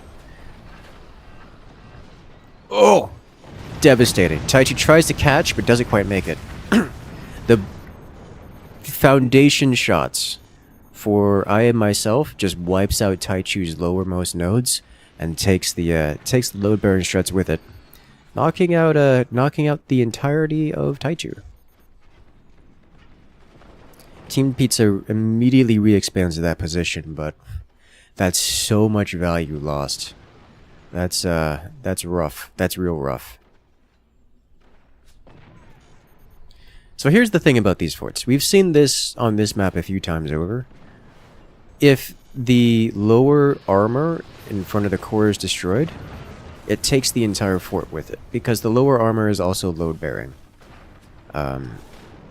So without that extra stability, the whole thing comes crumbling down. So while yes, you can aim at the relative beach that is the weapons platforms, it seems inefficient to me aiming there when you can wipe out the fort just by wobbling it a little bit. Even just buzzsaws aimed directly at the core should be enough to bring this whole thing crumbling down. We've seen it before where that is almost exclusively how these forts are eliminated. Magna Beam goes through the beach that is Pizza's defenses. Very little damage, but 4 cannons always scary. Oh, that would have been a beautiful cannon merge. I am myself coming in clutch with those fire beams, burning the cannons out of the air.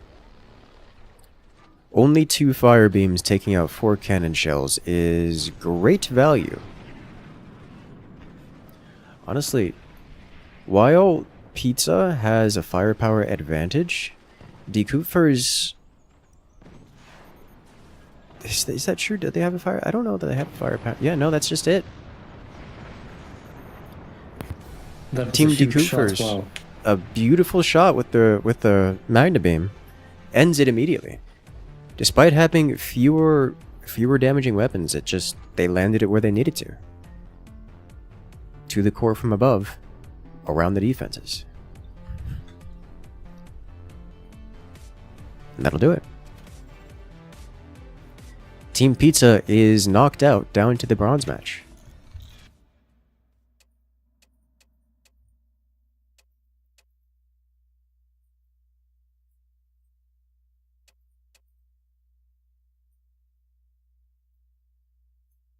You love to see it.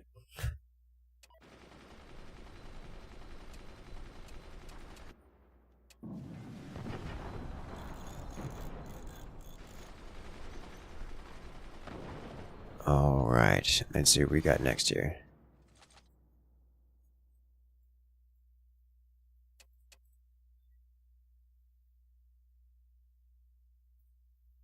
As we check out the replay. Magna Beam. Cannons from above.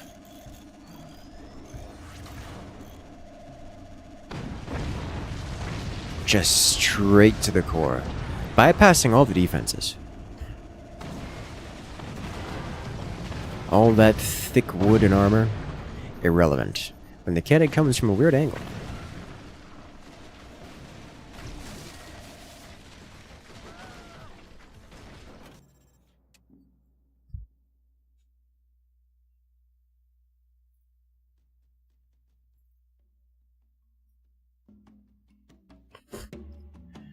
Alrighty.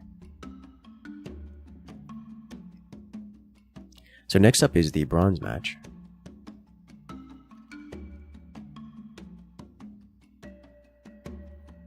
As we get set up here.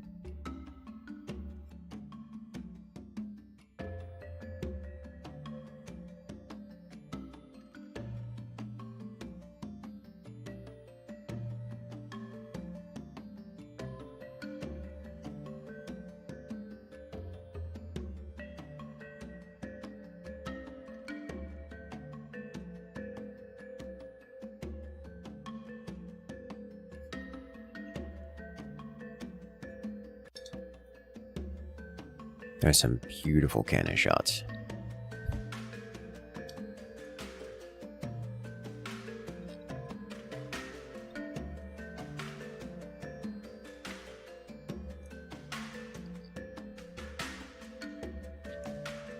Honestly, I really thought Team Pizza was going to have the lead there, just because of the sheer quantity of cannons they had built. But man, that Magna Beam just changed things. The 4 cannons was all they needed. Yeah, it is very hard to defend from every single angle. It is. That is explicitly the reason why tier 3s are so strong.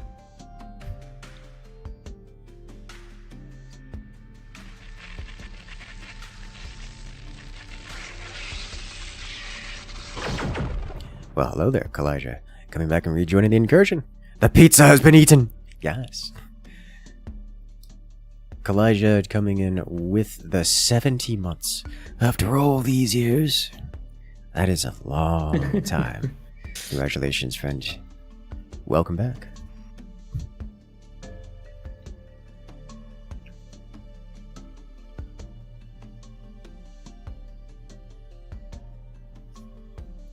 Okay. So let's see what we've got for the bronze match here.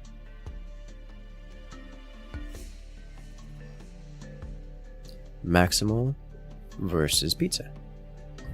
This will be another great match, I think.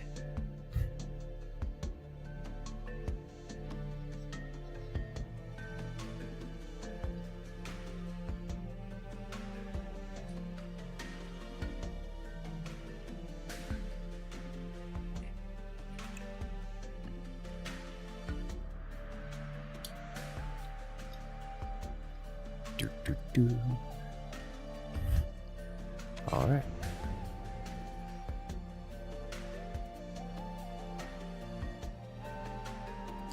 So in the matchup of Maximal versus Pizza,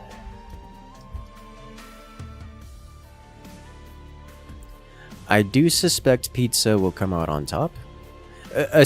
So I do have to say that this is the bronze match, and teams tend to do memes in the bronze match. So I don't have... So all of this, any commentary I have regarding player expectations is under the assumption that they are going to play to win, which is a really, really bad assumption.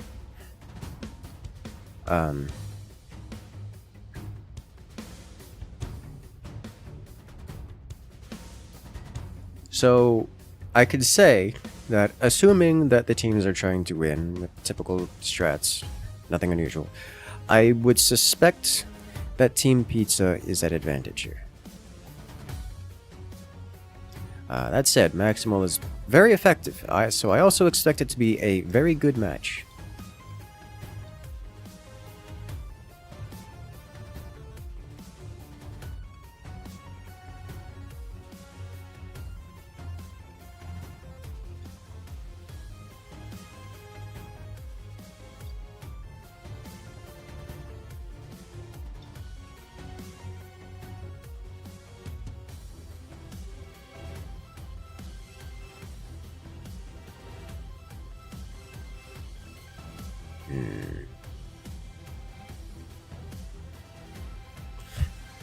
So Spook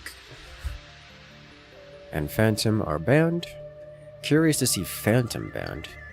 I guess they don't want to deal with. I mean, it kind of makes sense if you can't pick Spook, you don't want to be able to have Phantom on the other side. This is true. You don't want the blind side happening.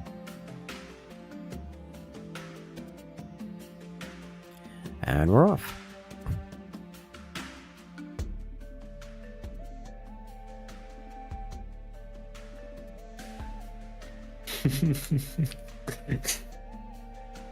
The players are messing around with me. Yes, I see.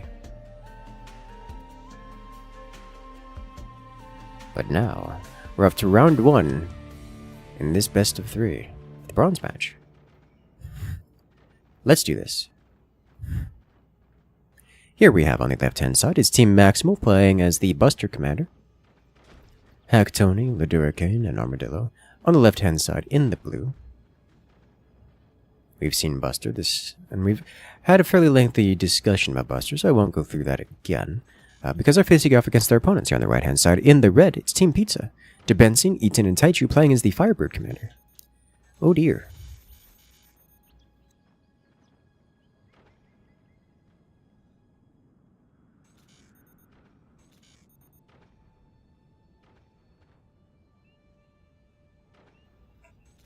So, these could be some very different strategies.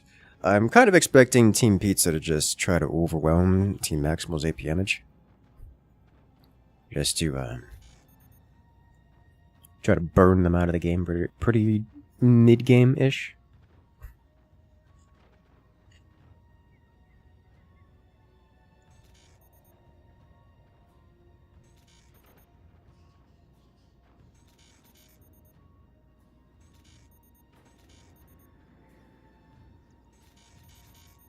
Hmm.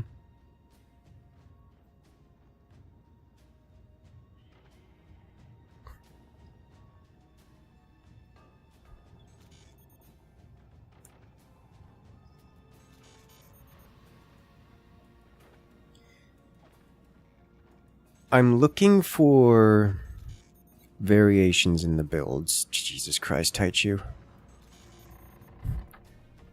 That's just so We'll much sell as many deformation to have nodes to as deal you with. can. Yeah, I know, but like... That's so much deformation to deal with.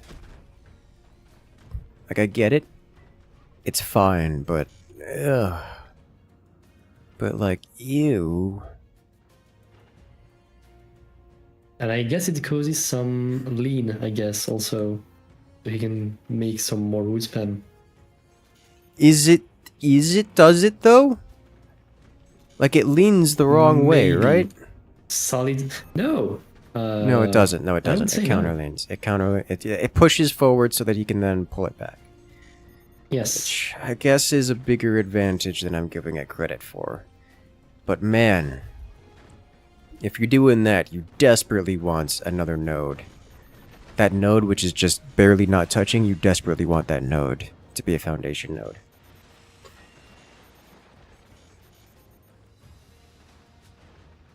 I mean, with all the stability tech, I would imagine it's going to be enough. It is Taichu, enough. What are you doing? It's just painful. What are you doing? Firebeam spam is what he's doing. They're playing Firebird. He's gonna go Firebeam spam while he can go. Oh my god, they're all going Firebeam spam. Oh no. So, Oh, no. Firebeam spam is a very real, very dangerous strategy that's incredibly infuriating to fight against. The problem with it is This that is going it's to be Star completely- Wars. Yeah. It's gonna be Star Wars. Lasers everywhere. The problem with it is that it's completely and entirely shut down by energy shields.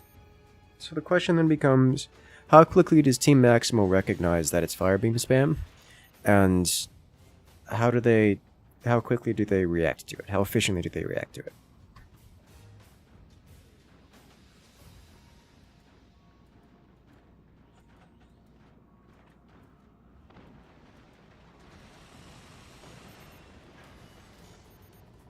Now, lots of buzzsaws. Not dealing critical damage, but scary.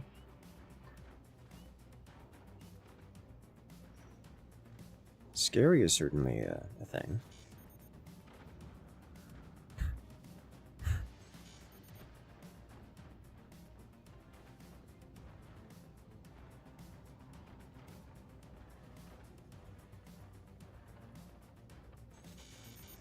Meanwhile, a Magna Beam from Factory, which will die. Yeah. Yep. Mm-hmm. Saw that coming. So this is what fire beams do. Fire beams penetrate armor, they penetrate defenses, and deal damage to the squishy internals. That's their gimmick, or at least one of their primary gimmicks. So what is normally an efficient defense just isn't, because it just goes clean through the doors. You have to build specific defenses against, like specialized defenses against fire beams. So when you have a bunch of players going fire beams, you just suppress the enemy out of the game. That's how that works. Like, look how deep this thing's penetrating. It's nearly hitting the eco behind all of this armor. That's what fire beams do. So that's good. But the problem with fire beams are twofold. One, they don't really break armor. They don't really break forts. Like, you're not going to be, generally speaking, unless you're causing internal explosions, like batteries, for example, battery detonations, you're not going to be breaking the forts. So, the Durricane, unfortunately, had some things to explode within his base, to detonate, and so he collapses. But, beyond that, you don't really get much in the way of real fort-destroying damage output, so much as burning out the critical components. I'm noticing that we're not seeing a lot of energy shields out of Team Maximal, which would shut this down completely. Because, I mean, this is what, 5, 8, 13 fire beams out of Team Pizza at this point? That's a lot of fire beams. Another weakness of fire beams, they're silly degrees of vulnerable to sniper counterfire. So, that's a thing.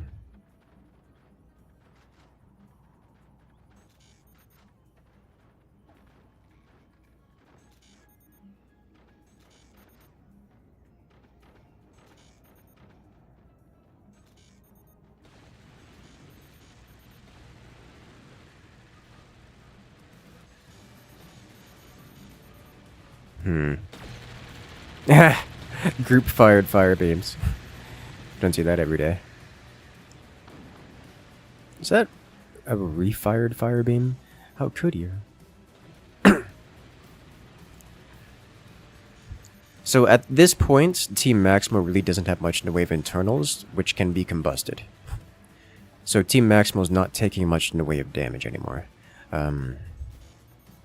That's really all there is to it, which means Pizza kind of needs to tech switch out of fire beams into something else.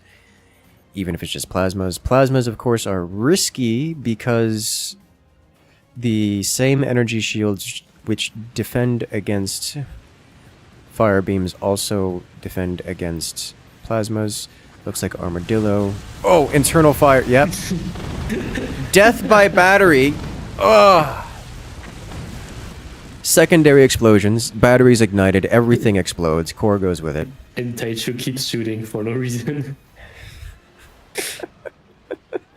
You gotta be. This is why you need your energy shields to stop this from happening. But Maximals just didn't. They just didn't react appropriately, and the fire beams are taking him out. It is worth noting that Firebird does empower the basic shots for the fire beams, making them penetrate slightly deeper. So that makes, as Firebird commander choice, this fire beam strat is a little bit stronger than usual. Though it doesn't change. I don't know that it would have changed the outcome of this match, because Maximal's just not building the necessary defenses against this.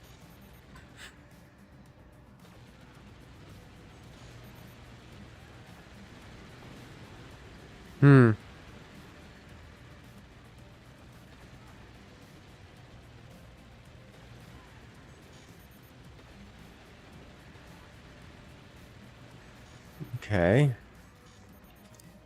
We have some penetration on Maximal's side here. Starting to see things burning. Yet there goes the plasma detonating and taking a chunk out of the base here. The battery is on fire. This is how bad. Yep, there goes the explosion. And with it goes the rest of the armor. And now the core is exposed, available to direct fire from everything. Look at that, direct fire. The fire beams do so little direct damage. They're just letting it happen. Yeah, so that's a surrender out of Maximal here. They are defeated and they know it. The Durricane finally getting energy shields, so that's nice. After all these years. But now there's nothing left. Uh-oh. The energy shields shut down because they ran out of energy. Are the fire beams capitalized? Not really. Not meaningfully, at least.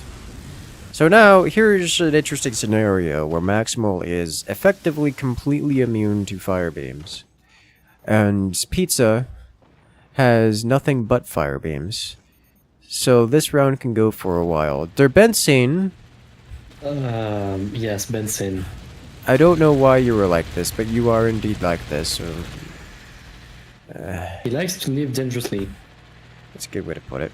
Going with tier 3 fire beams, which is irrelevant to everything, as well as using batteries as armor, which is normally concerning, but not meaningfully important at this point.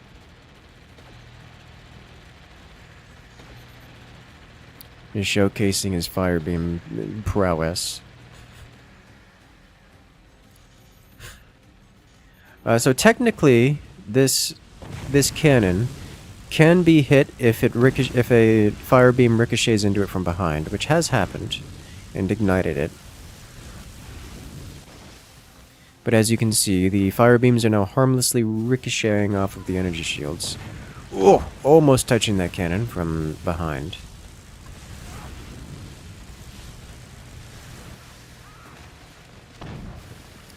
The cannon is once again been touched. HP left. Yes, it has. That cannon is very close to detonating. When it detonates, I believe takes the core with it.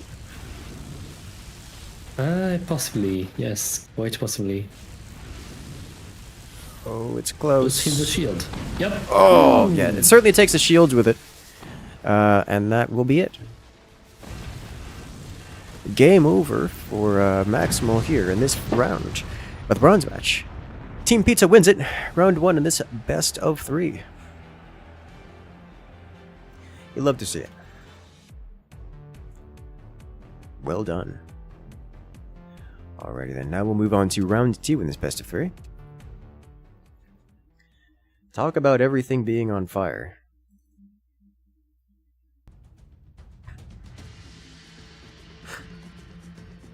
Alrighty, Matthew Lang coming in with the support. Thank you, thank you. Just to say, game over, man. Game over.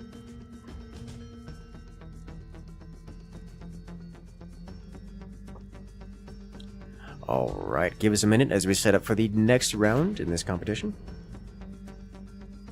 With 1 point up, Team Pizza needs to win this round to put themselves in the 3rd place position.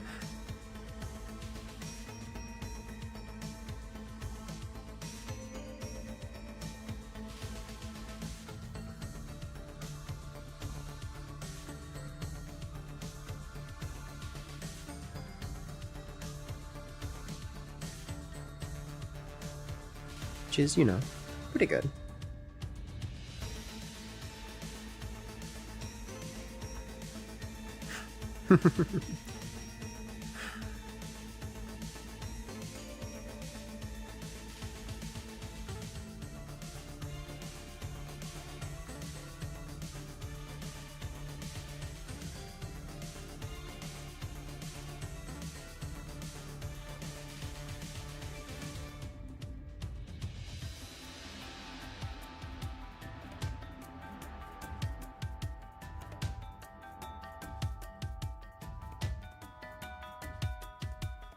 And we're off to round 2.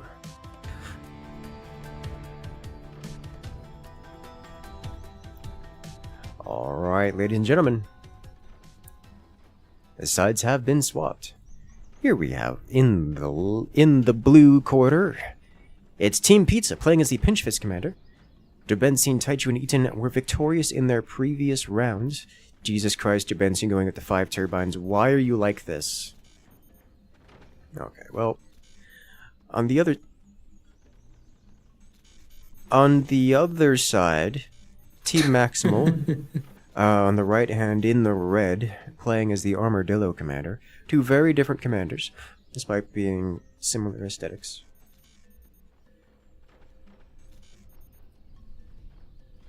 I have no idea what's going on with Team Pizza, with their Benzine right there in that middle base.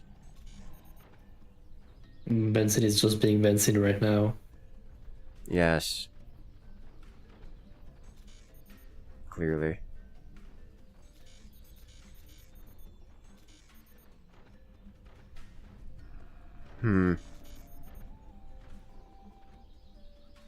Okay. Alright, well, they're doing things. It's Pinch Fist, so they can get away with other shenaniganery like that. They can always sell things off, adjust things. Tech sharing is happening. Tech sharing, specifically without ejecting their core, is happening. Definitely something you don't see every day. I think I see what's going on here. Derbenzine is he going to eject the core at all? So Derbenzine is functioning as eco and tech for Eaton. He's just sending all of his eco and all of his tech over to Eaton there. That's what's going on, or so it would seem. He certainly sends all of his tech over. And now, like, he's given, I believe, 2 of his mines. Actually, I don't know if those mines went over to Eaton. I don't think they did.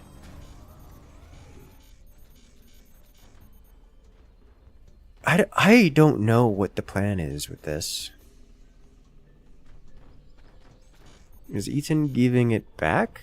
Surely Eaton gives it back so that Derbenzine can construct rockets underneath his fort. Is what's about. Yes. Yes, that's what's happening. We'd have a tech share, an unusual tech share strat. I've not seen this before. The Buzzsaw coming in trying to ruin it all. We have a core ejection for Team Maximal. Some AP miniguns for Team Maximal as well, which could ruin the plans of Team Pizza. Team Pizza is going to have to react to that. We will see how that goes.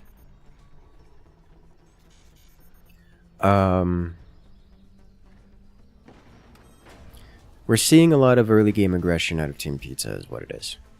It's going to be shotguns, it's going to be rockets, it's going to be violence.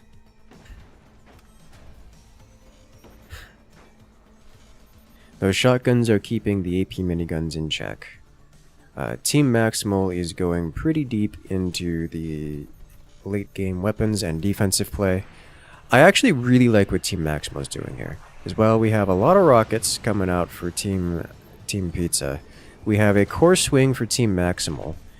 And a core rejection as Armadillo. Meaning that Team Maximal is going to be peak thick. Like, there's very few ways of getting thicker than what Team Maximal is doing right now. Which is an interesting and somewhat appealing strategy.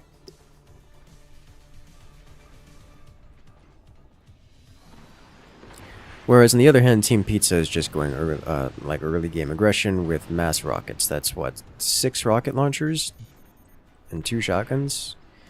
Which is a lot of early game pressure. Like, that's...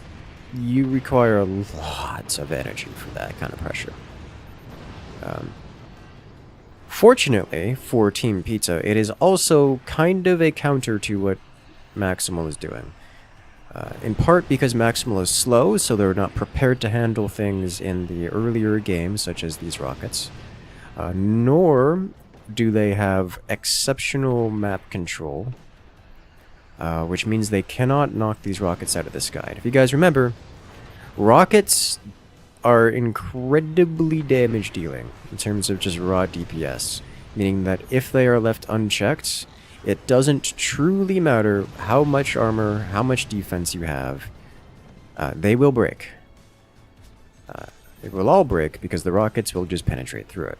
That's just how rockets do. So, all of those dummy thick defenses mean very little for Maximal. Because while they are legendarily defensive, it just doesn't matter because they won't be able to rebuild the defenses. They won't be able to repair, and they will simply get chipped damage to death.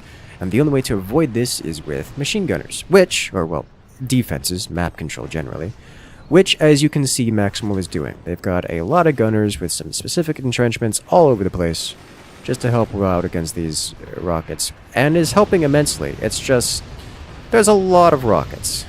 That is a lot of rockets. Really, Maximal's attempt at winning is going to come from eventually getting heavy weapons and dealing guaranteed damage. As well, the rockets do not deal guaranteed damage. When they hit, they deal a lot of damage. Something like cannons is guaranteed to deal damage and will eventually chip Pizza down. The question will then be, how much of Maximal is left alive once those cannons come online and start dealing actual real damage? In the process, or at least as a stopgap, Team Maximal is using snipers in an attempt to shut down rockets. Snipers, one of the topmost tools for wiping out rockets generally, just because rockets are big, not particularly resilient creatures, so they go down pretty quick. At least pretty quick to anything, including snipers. As the rockets are trying so desperately to make it across the field. We do see the first cannon shell has been fired and Pizza took a hit, eaten down to 96% on his core. The core is not the target for the cannons. The rockets are the target for the cannons. Rockets as well as turbines, really. Anything that deals metal damage, anything that deals damage which would reduce the throughput of firepower for Team Pizza is the target for the cannons. So that would mean turbines and the rocket launchers themselves are the primary targets. Because if you can get ahead of the rockets and prevent them from dealing damage, then you win the game. And you don't have to destroy every rocket to prevent them from dealing damage.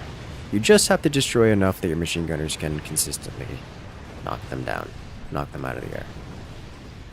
And Pizza isn't... they aren't quite there yet. Like, Maximal is still taking really heavy damage. But an AP sniper actually enough to shut down even more rockets. Honestly, at this point, the snipers have done more damage than the cannons have. In fact, Taichu, off the back of the AP snipers, has been completely stripped of the rockets. That's what, 5 rockets that have been shut down? And now Derbensine's getting a similar experience? A cannon actually penetrates, takes out one of Eaton's cannons as well, rockets as well. Yeah, look at that. Derbensine completely shutting down his rocket launchers so that he doesn't lose them to the AP sniper. And then the cannon comes out. Yeah, that's a full switch. Maximal has done it. They've survived the mass rockets. Pizza is swapping out of rockets into other things. They've placed a laser tech. They've placed 2 laser techs. So we have multiple players going laser beams. Well, there you have it. Eaton now just placing a weapon cannon tech. Ooh, that cannon coming up from Maximal, sniping out Derbensine's laser. That's it. 800 metal just gone. Wow.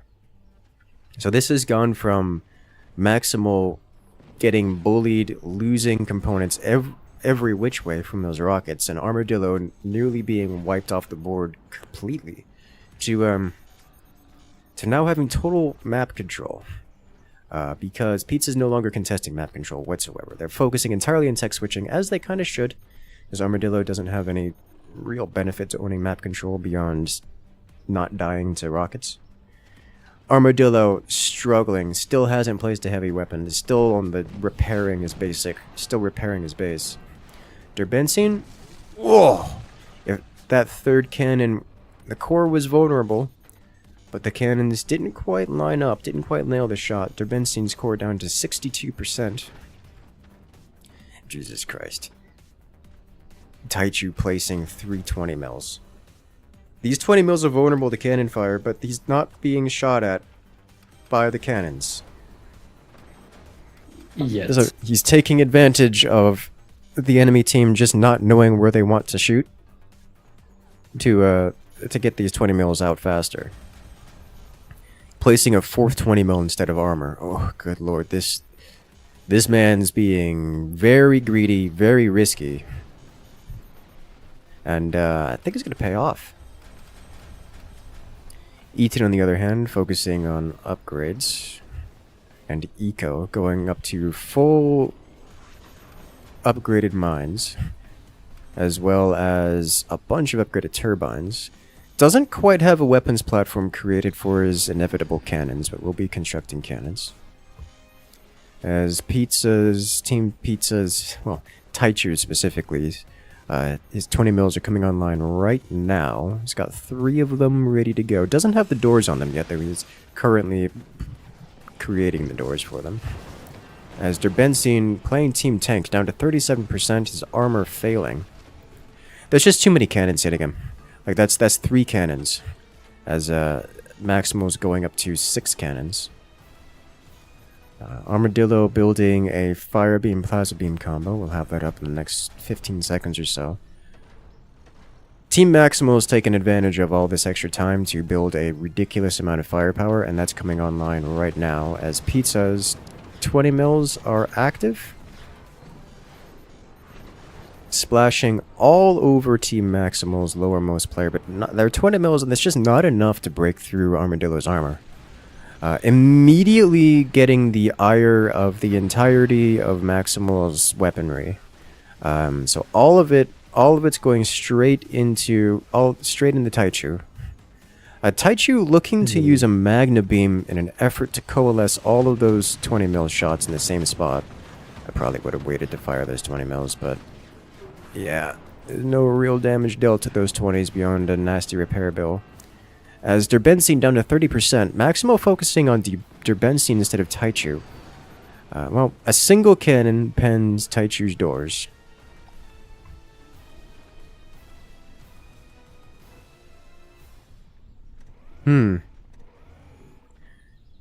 Taichu desperately needs to have that Magna Beam active while those 20 mils are firing.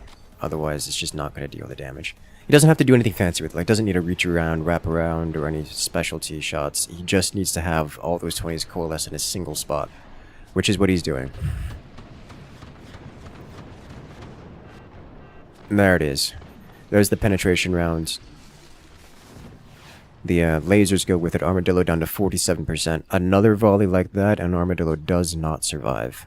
The only reason Armadillo survived that in the first place is because he had an energy shield in the perfect spot to bounce half the rounds. Oh, Taichu pulling all the aggro. Oh dear. All this time, Eaton's been largely free to expand, and has done so by building 5 cannons, all of which are coming online in short order. Yeah, that will dramatically change things. I mean, yeah, the usual. He's been quite greedy about it. He can be punished by most things, like being shot at all, or buzzsaws, for example, but he's just not being targeted. Instead, it's Taichu taking all the aggro. Oh? Oh! Devastating. Massive damage, but that does it. A volley of cannon fire from Eaton takes out Maximal's topmost core and base. Honestly, Maximal has gotten a bit greedy. They've said, hey, Team Pizza is on defense. If they don't have weapons, we're just gonna not do defenses at all and focus entirely on pummeling them into the ground. And they just didn't. They just failed to do that. And in failing to do that, chose to be risky with their weapon emplacements and just, well, they didn't have enough defense to defend against even a pair of cannon shells. So Eaton's first 2 cannon shells just broke through and took out the core. What could and should have been the most legendarily defendable core we've seen since I don't know. The potential there was ridiculous. It just didn't happen. They just didn't make it. And so now it's down to 1 remaining core for Maximal, with an incredible amount of firepower looking at it. That'll be 5 cannons for Team 1, and 3 20 mils, with soon to be adding in another plasma beam or 2. Maximal is on a timer here, and it's not a long one. Only 2 pieces of armor remain between Maximal and defeat. And there's lots of cannon fire coming in between. That was a nasty door snipe. Eaton losing an entire cannon, probably deformed to a point where they can't be replaced.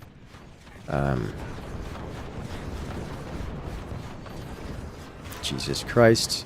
The sniping from Maximal has been incredible. Wiping out cannon after cannon.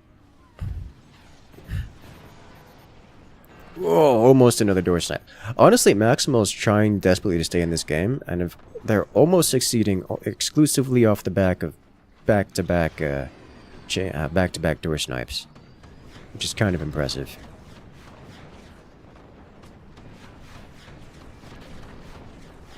Oh, they ran out of energy at the wrongest moment. That was a door snipe. They just didn't have the energy to punch through. Punch through the HP of the weapon, that is to say. Oh! A beautiful shot. Just cleaned through the defenses. Not enough armor on those cannons. With that, Maximal loses the last of their cannons. And really any hope of dealing meaningful damage to their opponents. They can still door snipe. They still have a plasma beam. They still have a couple snipers. They've been doing incredible work with those weaponry. But it's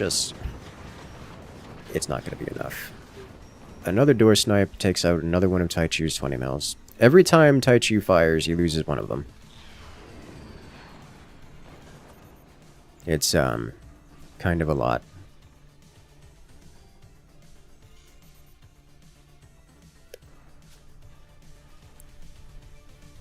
Where does that portal go? It's just past them? To Taichu's turbines. Why? Because. You know, fair enough. Alrighty.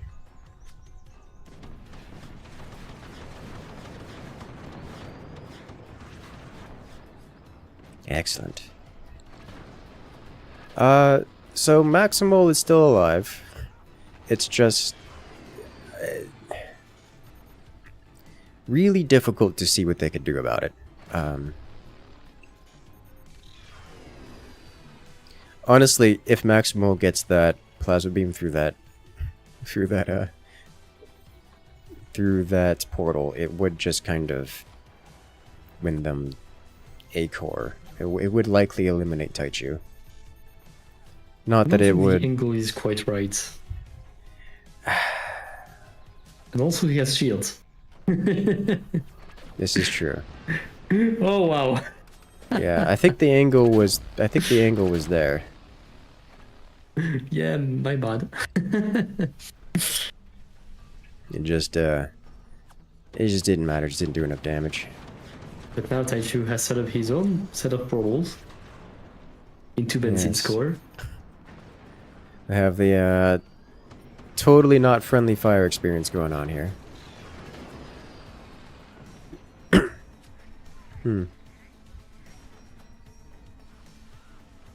Those snipers. The snipers from Maximal have just been game-ending, but devastating. But the triple plasmas all into the same spot are enough to end it, and with it, Team Pizza wins the bronze match 2-0. Well done. Very, very well done. Well, that was an interesting match. It's been a minute since we've seen that degree of early game aggression, at least that much commitment to it. Not as successful. Not so successful. But they did still manage to recover and get into the late game with heavy weapons.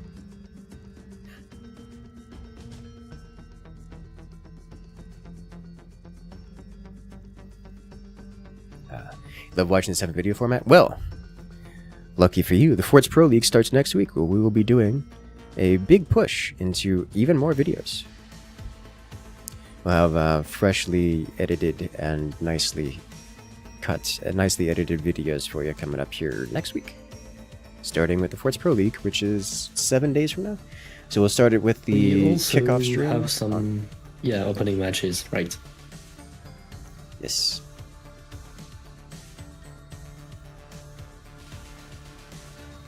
We have the kickoff stream happening 7 days from now, and then the offline matches, which will be videos rather than streams.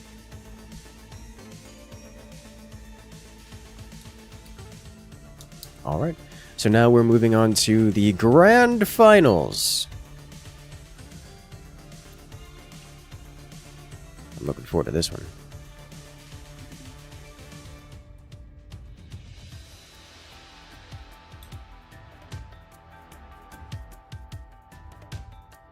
Where it is team 974 versus Deep Verse.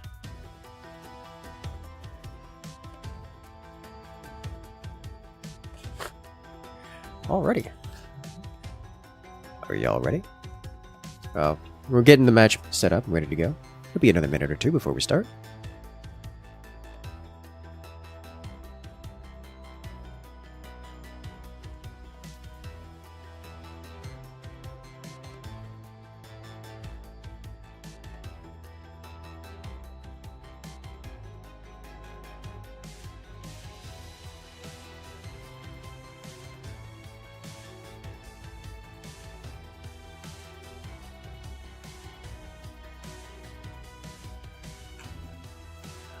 All right.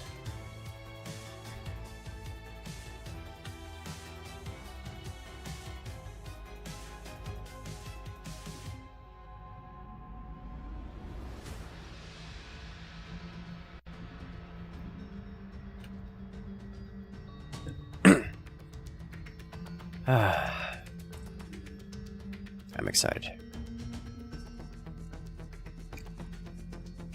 I forget, this is still best of 3, or is it best of 5? This is best of 3. Alright. Sadly, we do not have enough maps for best of 5 and not enough time also. I guess we could do best of 5, but also the players don't want to. Yeah, no, that's Because fair enough. They want to sleep as well.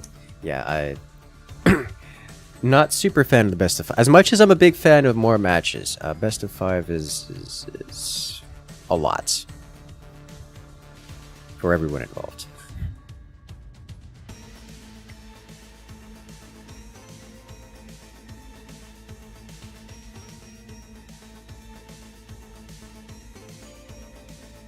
We also have a lot of community tournaments coming up.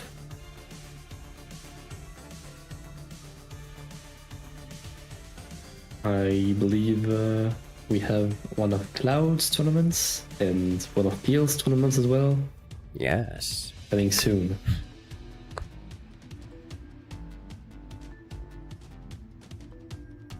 But Alright. now, the finals. And we're off to round 1 in the finals. Here we have on the left-hand side. It is Team 974 playing as the Moonshine commander. Moonshine, an interesting commander. Has a lot of unusual benefits, but we'll showcase them. We'll talk about them as they become relevant. Because here we have on the other side, on the right hand, in the red, it's Team Incursus, playing as the Hurricane commander. Hurricane commander, nice little generalist style. Builds a little bit faster, reloads a little bit faster. Biggest perk of them is their burst. The fire rate on burst fire weapons is upgraded, has improved, making things like machine gunners function just a little bit better than most. Enables machine gunners to provide anti-air power in a way that is greater than the other options, and it actually does enable some dramatic change of strategy with it, but still. We have core ejection strats coming out from both teams here.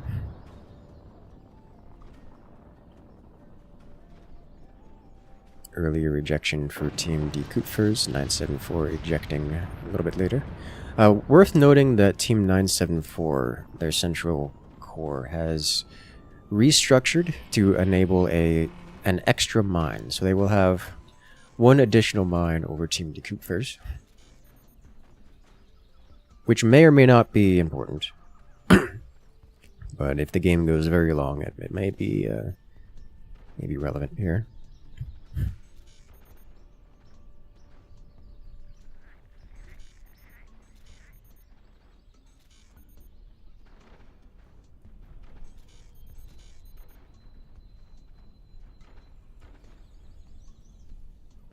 I'm looking for some deviations from the typical strategies. We do see one deviation here. Butterdog in the lowermost fort for Team Blue for 974 is going with some densely packed flak, which combined with the upgrade center implies that they will be shotguns. The question then becomes, will they be for defensive or offensive purposes? Would not be surprised either direction. On the other side, we do actually see shotguns for a similar situation here, though out of the central fort, the middle fort for Incursus.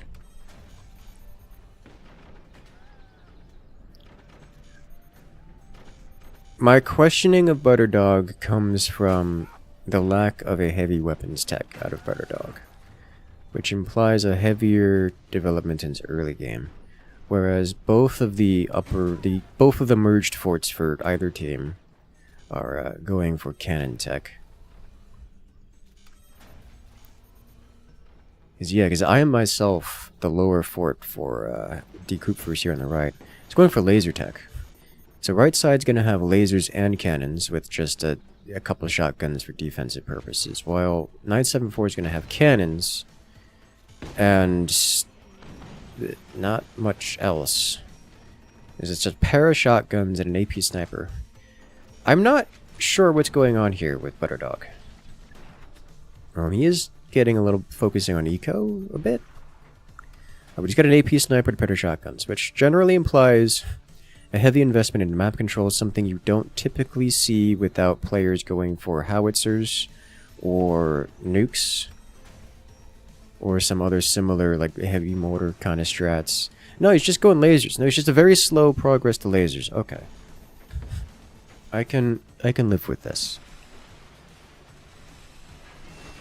I understand now. My questions have been answered. Buzzsaws into I myself is vulnerable to early game poke and prod. You can tell because the AP sniper just touched his core, bringing him down to 70%. There's going to be more buzzsaw, more shotgun follow-up. I myself is still quite vulnerable to buzzsaw shenaniganery.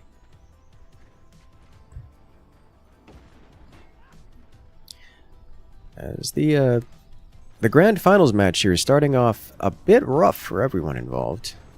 Triple cannons coming up for Team 974, double cannon for Team Decouffers. Decouffers a little bit behind in the weapons placements.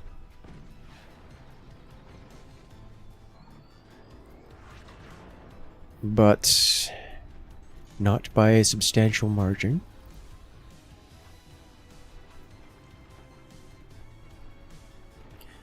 Alrighty then.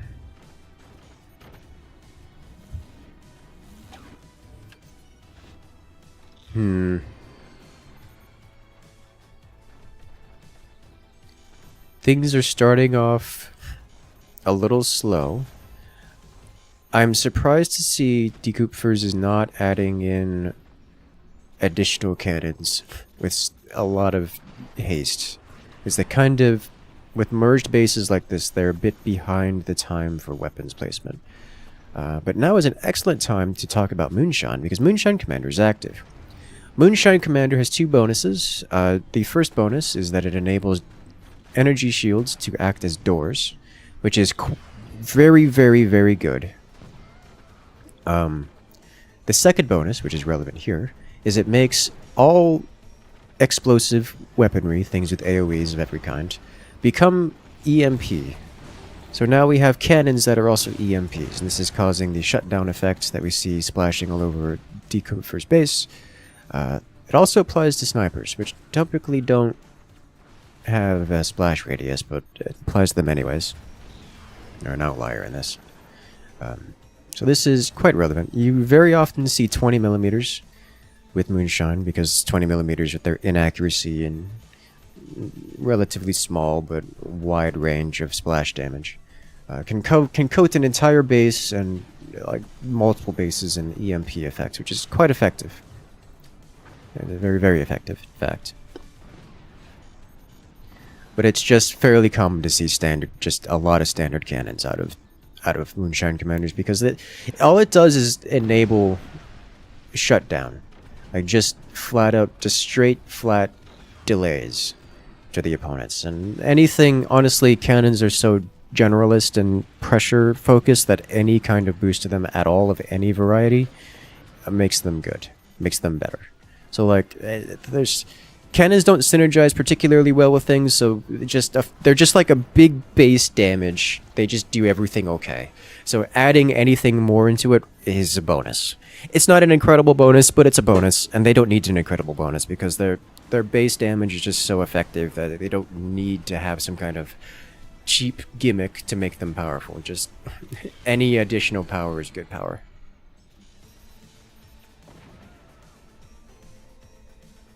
And that's what we're seeing here. Mild delays, or rather, I guess not so mild delays onto Decoupfer's additional weaponry.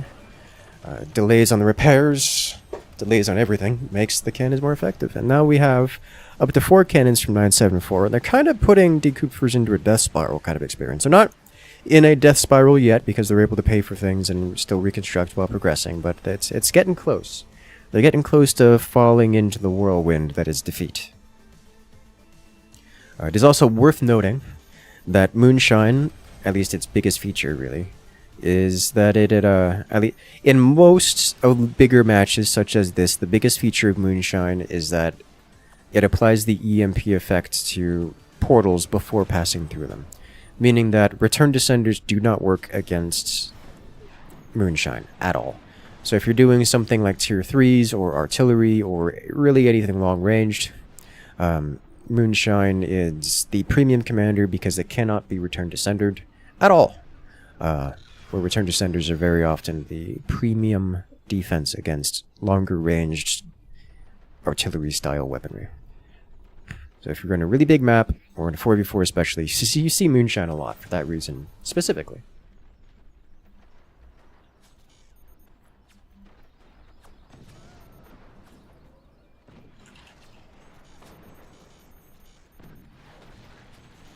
I do appreciate the fire beams coming out from both teams, both Butterdog and I am myself, including fire beams specifically in positions to destroy cannons.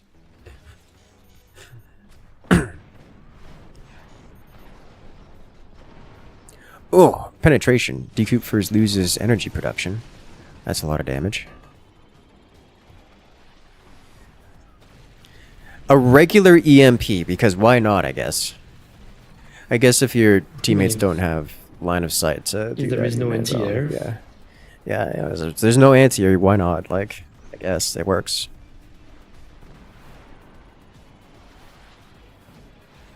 It's cheaper than using the active, that's for sure.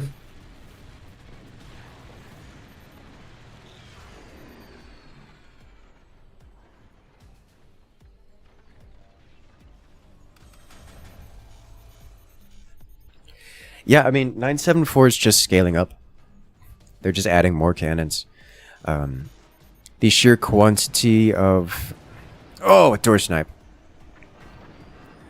And a cannon collapse. Yeah, that's rough. EMP lands once. There's now a plethora of machine gunners to prevent that from ever happening again.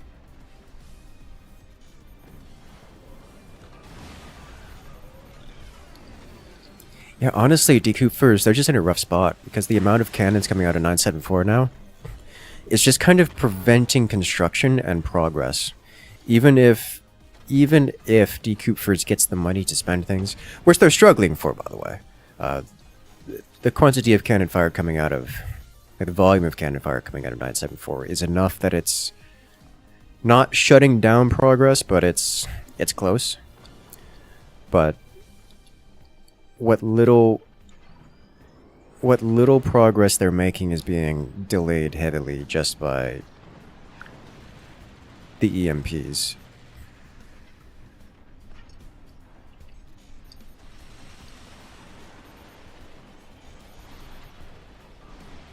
I like the addition of the mortars.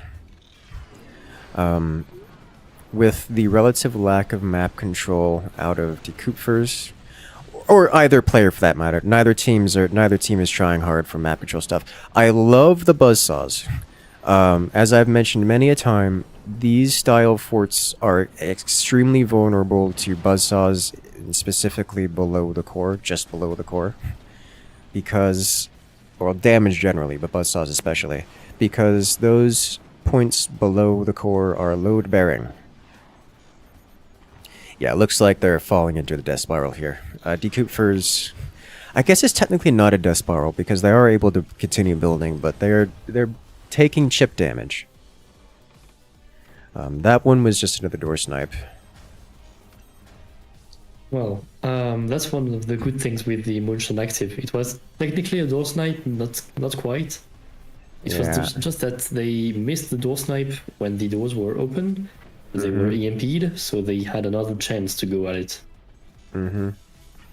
Like, it's just rough to deal with. Just the EMP just messes with so many little things. Oh, yes. I mean, a lot of players were always joking that Moonshine was a trash commander, but like they never really used it for those techniques, even though they were always there. And so now the players are realizing that it's quite strong. Yeah, it's just, I find it difficult to use Moonshine on anything smaller than a 3v3. And even then, I don't have Yeah, enough that's fair. 3v3s to. I don't play enough 3v3s to have a strong idea as to how strong it is in 3v3. In 4v4, it's strong, that's for sure. We see it in our live streams a lot of times. I do almost exclusively 4v4s, and it makes for some incredibly powerful play. Like there's some maps where you take Moonshine and there is no other option.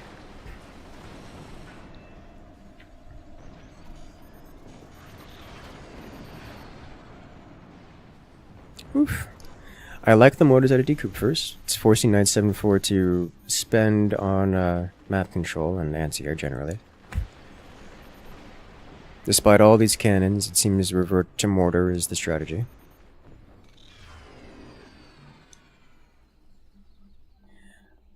Shout out to this flak, specifically, doesn't know whose base it wants to be in. I guess they're the same base. It doesn't look like they're the same base. I'm not sure what they were trying there. Yeah, me neither. Honestly, they're sending their shots everywhere, but nowhere specifically. And it's if 974 focuses in a single spot, they break through any one thing, and they're just not doing that. I mean, it's not a bad thing that they are splitting damage because, like, any damage is just going to be eco damage anyway. Yes, and eco damage is the way they're going to win this, but like, they could penetrate something. Yeah, they And- could just go straight for the core. Like, this route Yeah. is not gonna stop like 9 cannons. Yeah, and I think honestly, shooting at specifically at the Decoupfer's uppermost of the middle fort mines, I think is the ideal location to hit, because if Yes. it breaks that, it takes the entire fort with it. Like everything goes. We are already seeing some stability issues. Mm-hmm. And that's hardly been damaged. They don't even need cannons to do it. Just getting like 3 buzzsaws should be enough to wipe out Decoupfers. Maybe not the buzzsaws, as there's a couple pieces of metal in there that can get in the way. Yeah, as I say that, Decoupfers adds metal to prevent that exactly. Because I think they recognize that if this gets broken, it's just all gone. Like the whole thing. Oh, and first howitzer gets yeah. through.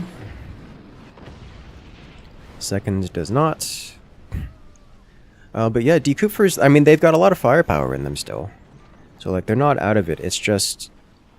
It feels like they're in it at the mercy of 974 as opposed to of their own will. As opposed to their own power.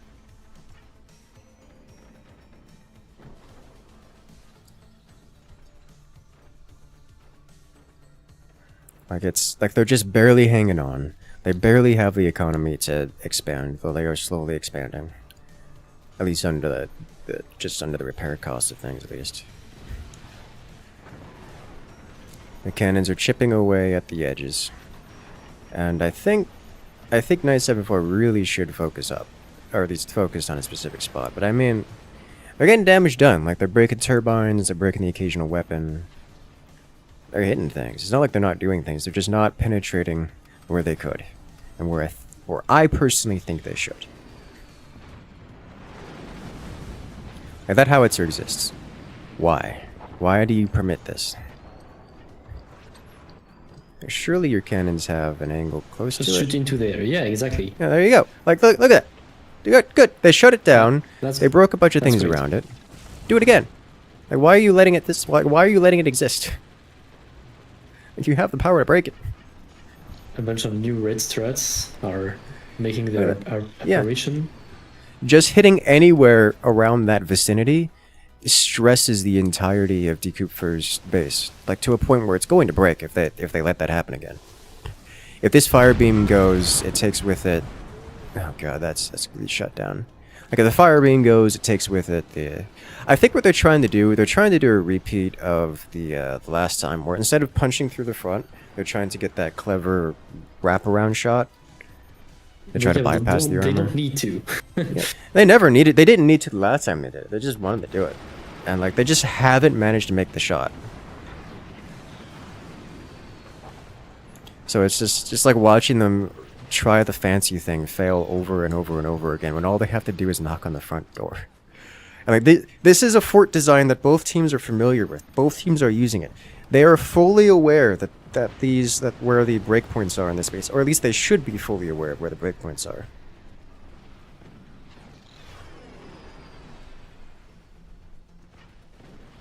Looks like they are shooting, no, still the same spot. Yeah, no, they're still going for the energy production. The turbine I think layer. they are getting tunnel vision somewhat. I tend to agree. Like the Team 974 is still very much so in the lead. They're not in an insurmountable position. Team Decouper still possesses weapons. And while the weapons may only exist because 974 permits them to exist, they still exist and can be used to great effect. So like that, Decouper's is in the game. It's just on the edge. They have been shooting those top doors for the last 10 minutes and there are no weapons behind those doors. Mm-hmm. Oh. Oh. Oh. Oh. Oh. Oh. Oh. It's so close. Oh, it's so close. Look at how much blinkiness. Oh, that EMP though. I myself taking massive damage from that hit.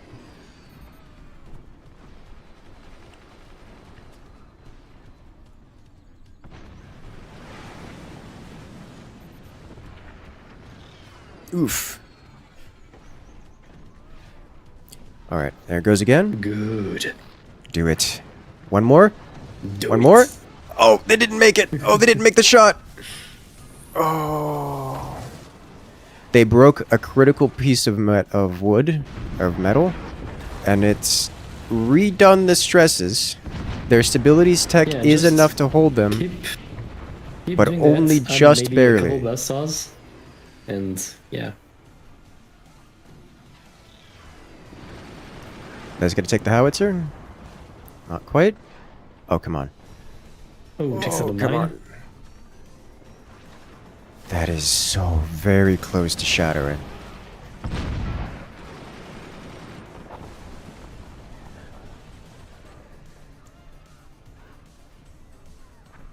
So very close to shattering. Ooh, secondary explosions all around. Butterdog takes Ooh. critical damage. That's not good. Oof, energy shield doors.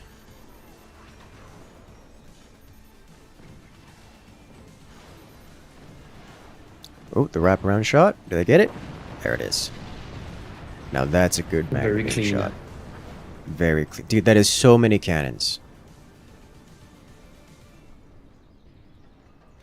What is that? 8 I said cannons? 9 earlier. I think now there's like... still 9. I'm miscounting one. 6. Wait, no, 7. 7, 8. I count 8 8. cannons. Yes, 8. Now 7. Now 7. 6? Now 6. Beautiful door snipe out of the cube first. But loss of that lower base is debilitating. Yes, 974's lower base is not in a good position. But loss of that base is debilitating. It's a problem. Decouphers is going to be in a rough position here. Just keep shooting at those Howies and you're doing good. Yes. Because There if it is. one Howie blows up, it The might just stability tech is rip the blinking. stability. Mm-hmm. Well, that and its ability tech is blinking at this point, so it's... The deformation is real.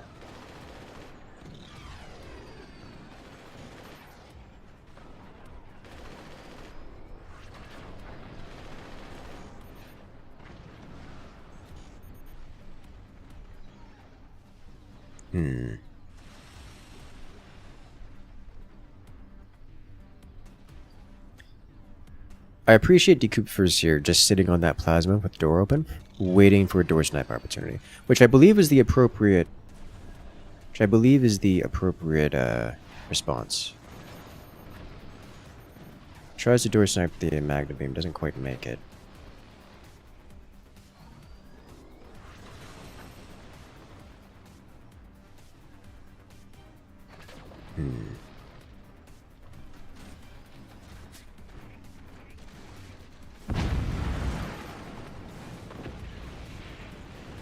Not even close.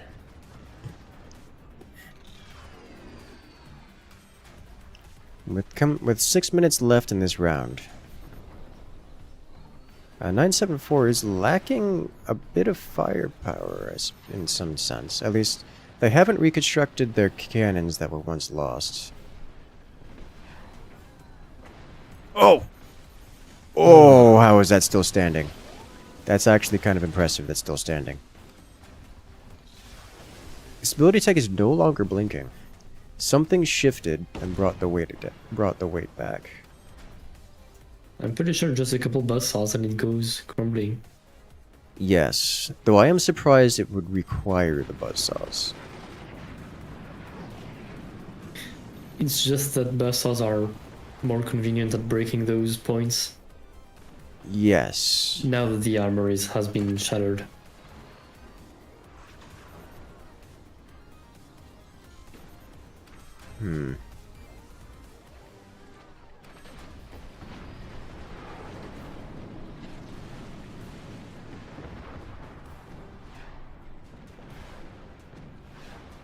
Oh, there's the howitzer. And the crumbling. It begins. There it is. Ah, yes. It all that was comes good. crumbling down. We've seen this base design so many times, and this is always how it ends. The great crumbling after that one particular node breaks. You hit the node, it all goes away. Ladies and gentlemen, round 1 in the grand final starts out with that. That was intense. Putting it nicely.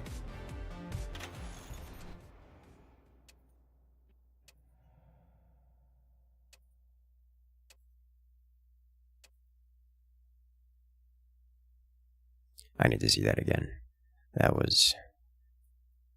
That's too good to miss.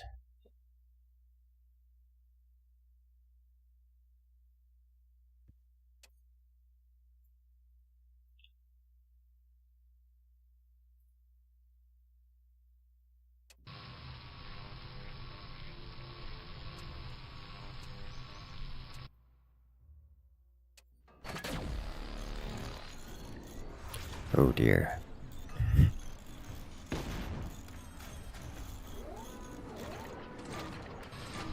Go from okay to not okay very quickly.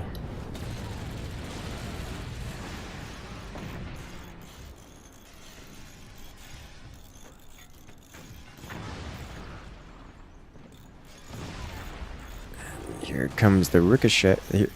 It's just like the explosion of the howitzer didn't break anything so much as cause a ripple effect, which caused crunching all over the place, and it all just comes crumbling down. Yeah, that's intense. That's very intense.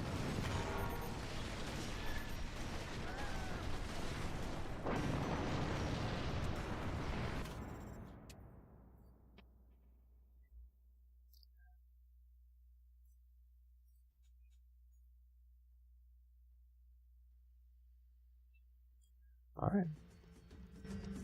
I seem to be bugged again. I'm going to rejoin.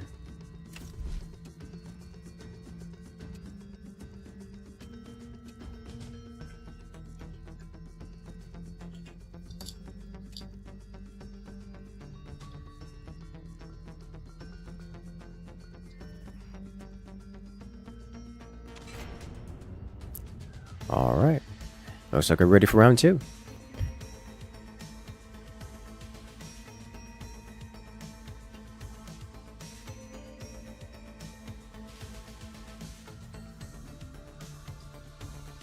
Howitzer had 9 lives and used every one of them. Yes! Alright. Match is made. Players are ready. Let's do this.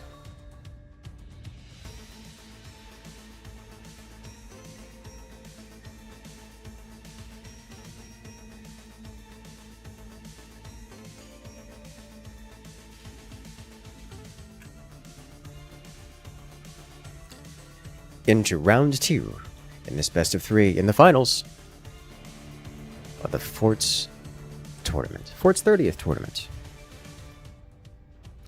And we're off. Ladies and gentlemen, in the potentially the final round of the Fort's 30th tournament. Here we have on the left-hand side, it's Team Decouplers. Playing as the pinch fist commander. They're looking to sell off their forts to get an early game boost through the match. They're playing against their opponents, Team 974. Winning the last round, they now have 1 point in this best of 3, so if they win this round, they will be victorious, taking that first place position and prize here in the official tournament. They're playing as the Spook Commander, hoping to wrap it up. See if they can't destroy their opponents and take the victory position. Curious to see what the strategies will be for this one. Team 974, Julian, Nils, and Butterdog are in a good position to take first place here in this tournament. Fighting through very interesting strategies throughout. 974 has been quite fun to watch, I must say.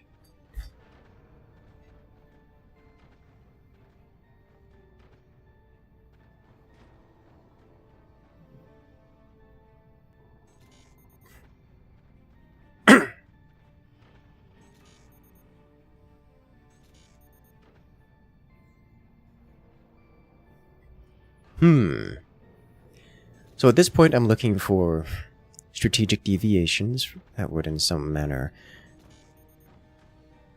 show or imply strategies, giveaway strategies.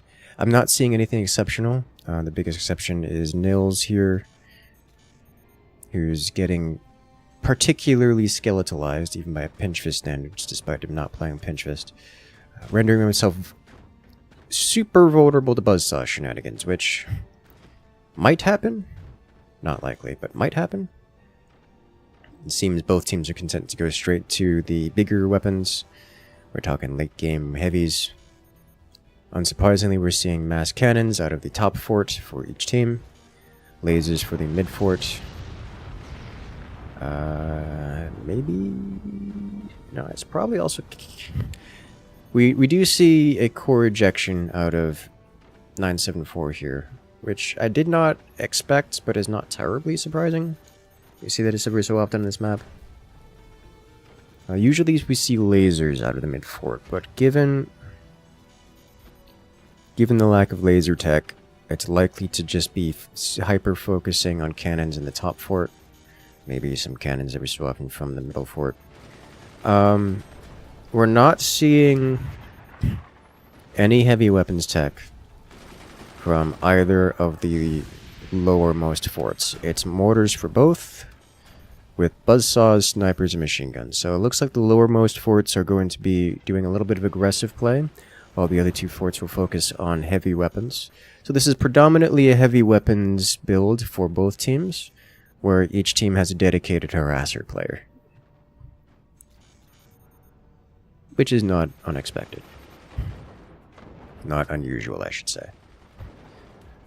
We do fairly regularly see mortars on this map in particular, especially mortars that are specifically aimed at the top fort's weapon platform, because that weapon platform, as we have seen many a times, is the end-all be-all of power.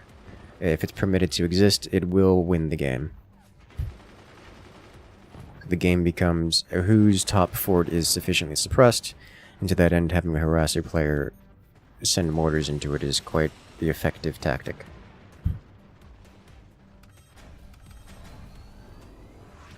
We do have a discrepancy in the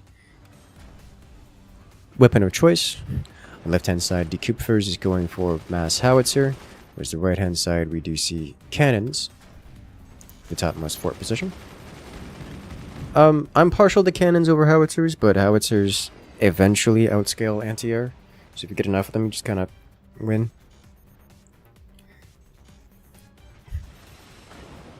I do expect both Clow and Butterdog to eventually go lasers. We do see Butterdog already investing in lasers, whereas Clow has not yet. Clow choosing to invest further into mortars for the time being. Second howitzer placed for Lestio, top fort, and Team Decouplers. Whereas 974 investing into a second cannon. It's worth noting that the howitzer for Team Decouplers here on the left-hand side is further ahead, so they are further ahead in weapons placement. A beautiful disconnect. Decouplers in the middle of firing their plasma beam when it gets disconnected. Beautiful fire beam, however. Igniting and damaging the weapons platform, actually taking out an entire cannon, which is a massive bit of damage.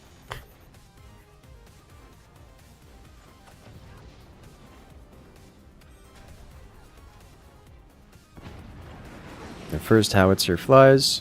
There is anti-air, as the team is expected. We might see, yeah, fire beam, plasma beam combo, just all focusing the top fort. That is enough to break it. There's almost an immediate reclaim due to the core rejection. They had already set the infrastructure necessary to reclaim the forts.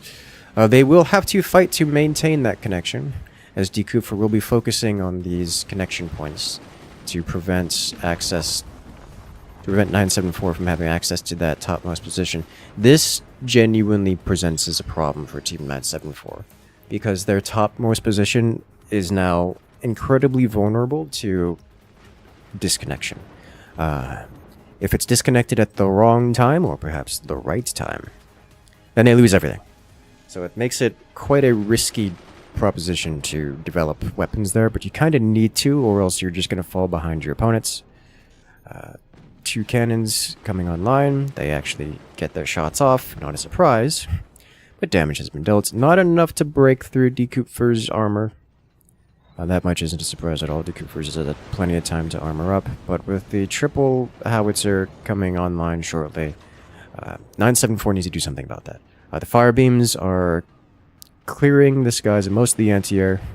There needs to be dedicated anti-air in the top position, which 974 is working on, but they're going to need more than just 1 or 2 shotguns. They're going to need like literally 5 shotguns, and then also enough machine guns to clear the mortars, which is they just don't have anywhere near that amount of anti-air, and they need it very shortly, or those howitzers are just going to ruin the cannon position, and then 974 will literally have nothing. Oh, they fired the shotgun. That may prompt an immediate howitzer. No immediate howitzer? Okay. No, I think... Yeah, Alessio doesn't have the energy for it. Sure knows there are some other shotguns anyway. I mean, no reason not to try, aside from not having the energy for it. Yeah, that's fair. Like, force your opponents to react to you. Make them miss their shots. I guess they can basically just go to the core and... Oh. Yeah. Get door sniped. Beautiful door snipes out of 974. A pair of cannons doing the work. The problem 974 is going to struggle with the right-hand team is just a general lack of firepower. Yes, they have weapons. Yes, they have snipers. Yes, they have anti-air. So they're not in immediate threat of death, and they can retaliate. But the lack of overwhelming firepower means they're not going to be breaking through bases with any alacrity, and that's going to be a problem. Because Decoupers will be breaking bases, or at least has the opportunity to do so.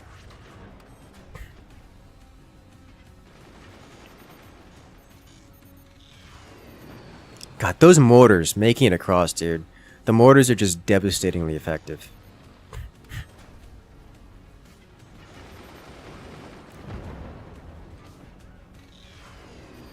There's just so much damage. AP Sniper at a Team 974. Just causing problems for Decoupers. Firebeam out of Decoupers causing incredible problems for 974. Yeah, third howitzer fully online. Another disconnect, but nothing significant. Team Decoupers looking to add in another howitzer. It must be so annoying to have to redo your weapons group each time. Dude, that's like the worst. Beautiful laser beam. Taking out another mine. Honestly, 974 is getting picked apart. Just chip damage down. They're still making progress, but it's very, very slow. By comparison, Team Decoupers is progressing quickly. Look at that. The mortar's just chunking open the doors. No more doors. Which means it's time for howitzer to fly through. Oh! those mortars are unironically doing more damage than the Oh howitzers. no, the plasma shot was so cool. Mortars unironically doing more damage than the howitzers.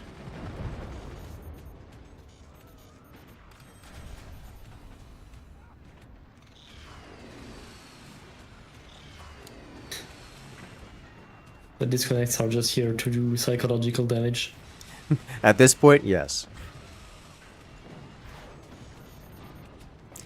Poor Cloud just finished constructing those upgraded mines and just immediately gets cannoned.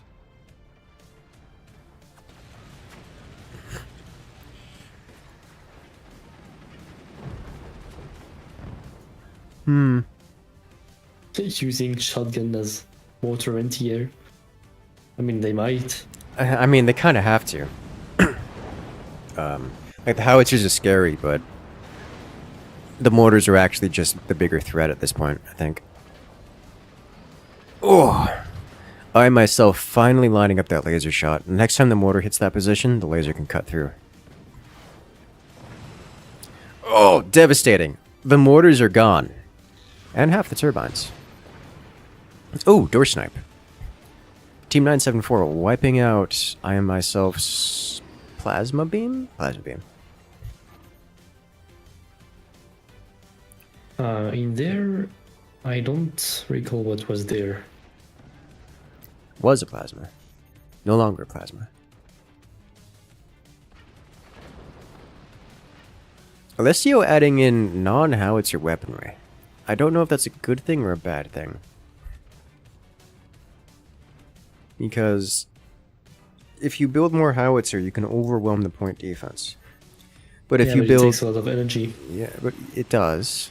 But if you build non-howitzer, then you don't overwhelm the point defense, but you guarantee damage. Effectively guarantee And damage. you might be at able least. to break some of the defense as well.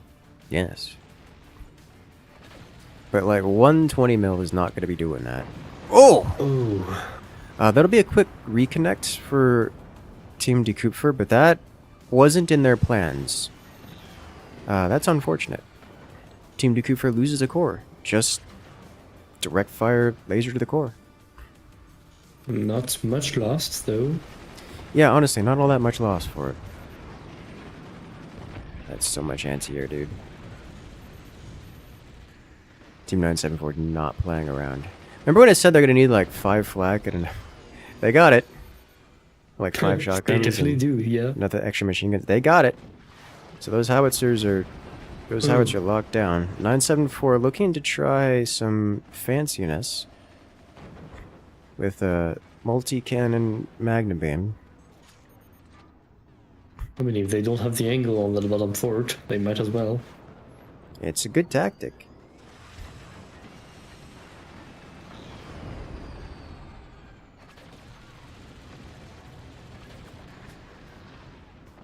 Oof. Yeah, Decouper really needs to do something about this anti-air. And I think that's why they got the 20 mil to try to focus on anti-air a bit more. Oh, But even still, through all of it, the 3 howitzers is enough to punch through. Sometimes. this is one of those one of times. the first times finally goes. This is why just doubling down and like tripling down on howitzers is usually the play. Like if you have 3 howitzers, just go up to 5. Which I know is, I say that like it's easy to do that, but you go up to 5, then instead of that 1 howitzer getting through every so often, it's 3 howitzers getting through with much more frequency. From 3 to 5, from 5 to 8, Yeah. 8 to 13. Something like that. 'Cause remember, every time a howitzer round gets through, it breaks something, and if it breaks anti-air, then the next volley means that there's less anti-air needed to get through, so it creates this death spiral-like effect. Where once one howitzer gets through, then the next howitzer is more likely to get through it. It just compounds the damage. And so if you scale up the howitzers, the chances of getting one through escalates dramatically, and then it becomes a problem for the opponents.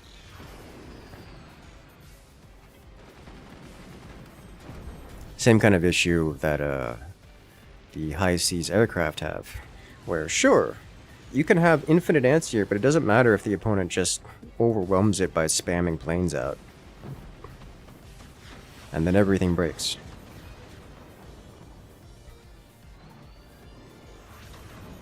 I must say that the twin mills are a decent anti-air removing option.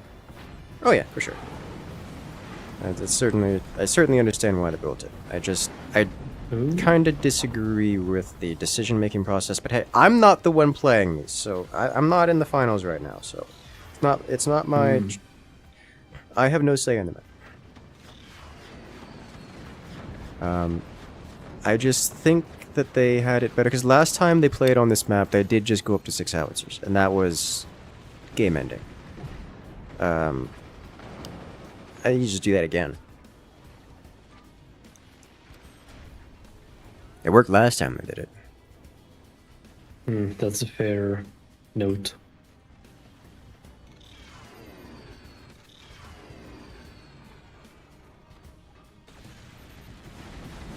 It is not at all clear which team is in the lead right now. Yeah. Oh wow. Add some damage, 20 mils punching through. I would say that Team Decupers is probably in the lead, but it's not by that much. Team 974.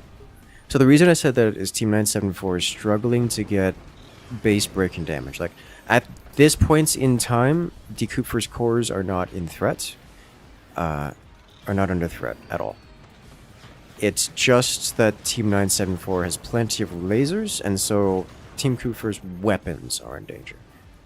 Whenever Team Decufer tries to do something, they have a chance of just taking critical damage. Like a massive, massive damage. And that means 974 is in a good position. Or at least not an out of the game bad position. Oh. That was Shield close. MVP. I said that Team Decuper's core is not in danger. That's technically not true. They can get the wraparound shot. Door Snipe, Team Decuper loses some internal units, batteries, and weapons alike. Massive damage, 974 takes a howitzer hit. 2 or 3 shotguns. Yeah. The howitzer Things should rain. snowball. Assuming Decupers keeps up with the firepower, which they should be able to do. Team 974 is in a really bad position. Gonna have to rely on the Magna Beam to do something wild not here. getting these Magna shots. Yeah.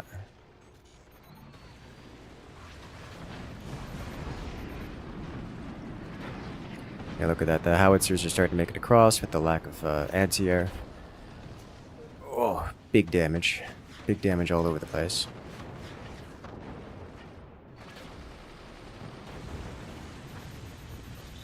Those mortars from 974 are scary. Oh yeah.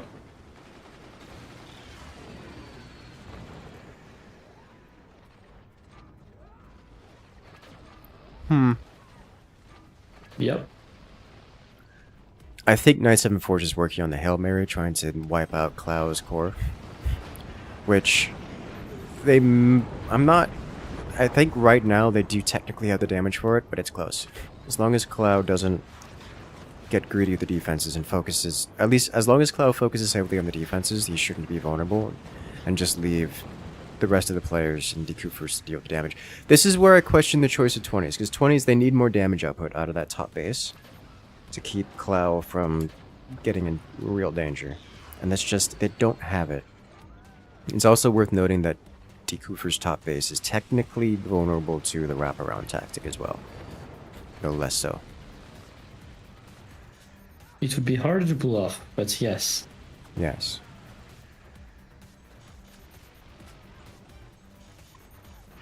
Really, it's just up to Decupers to deal damage, and they're just not.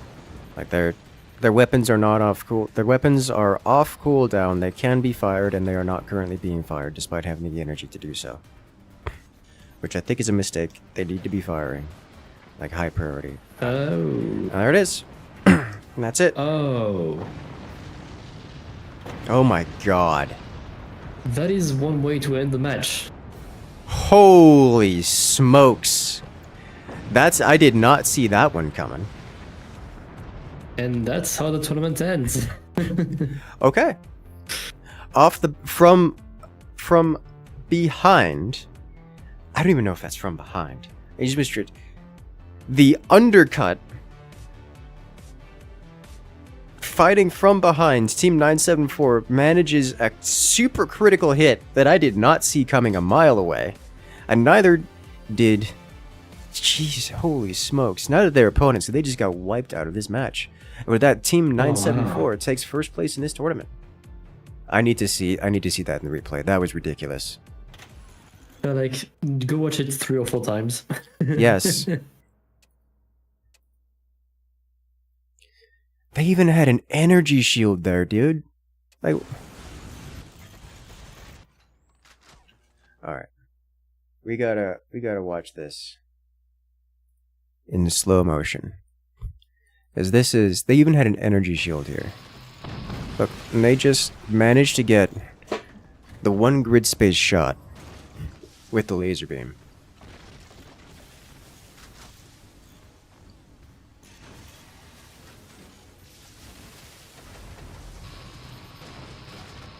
So perfectly placed. Yeah, it just goes all the way through, causes a collapse. It all comes crumbling down. And the explosion is enough to break the foundation nodes around the top core as it collapses. And the top core collapses on the stability tech of the bottom core, causing it to crumble and just crunch. That's ridiculous.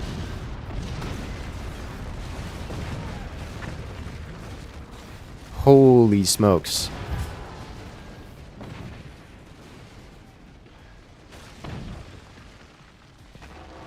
I can't even.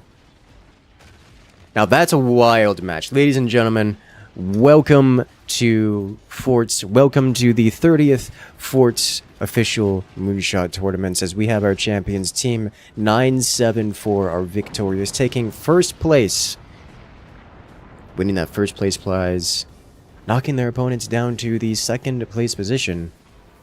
That's wild. As we have Team Decouffers in second place. My god. I just need a moment to process what's going on there. Yeah. Alright, well. Thank you all. I hope you guys have enjoyed this tournament. Remember, don't go anywhere, as we have more forts coming up literally right now, as we'll be taking off. We'll be restarting the stream to take off the delay and then jump into your favorites, the community lobby. So come and join us, or stick around to watch if you enjoy more forts. Shout outs to all the competitors here. We have Team 974 taking first place, Team Decouffers in second place, and Team Pizza in third place. Make sure to say hello and congratulate the players as they go through, as you see them within the community, enjoying their prizes first, second, and third place respectively. And that, ladies and gentlemen, I want to say, make sure to check back next week. We'll be starting the Forts Pro League up once again. Looking forward to that. We're starting off with a stream, followed by a bunch of neatly edited videos for your consumption, as that will be the end to the 30th official tournament here. Ladies and gentlemen, I hope you have enjoyed, because I know I have. And I'll see you guys in at now for public lobbies.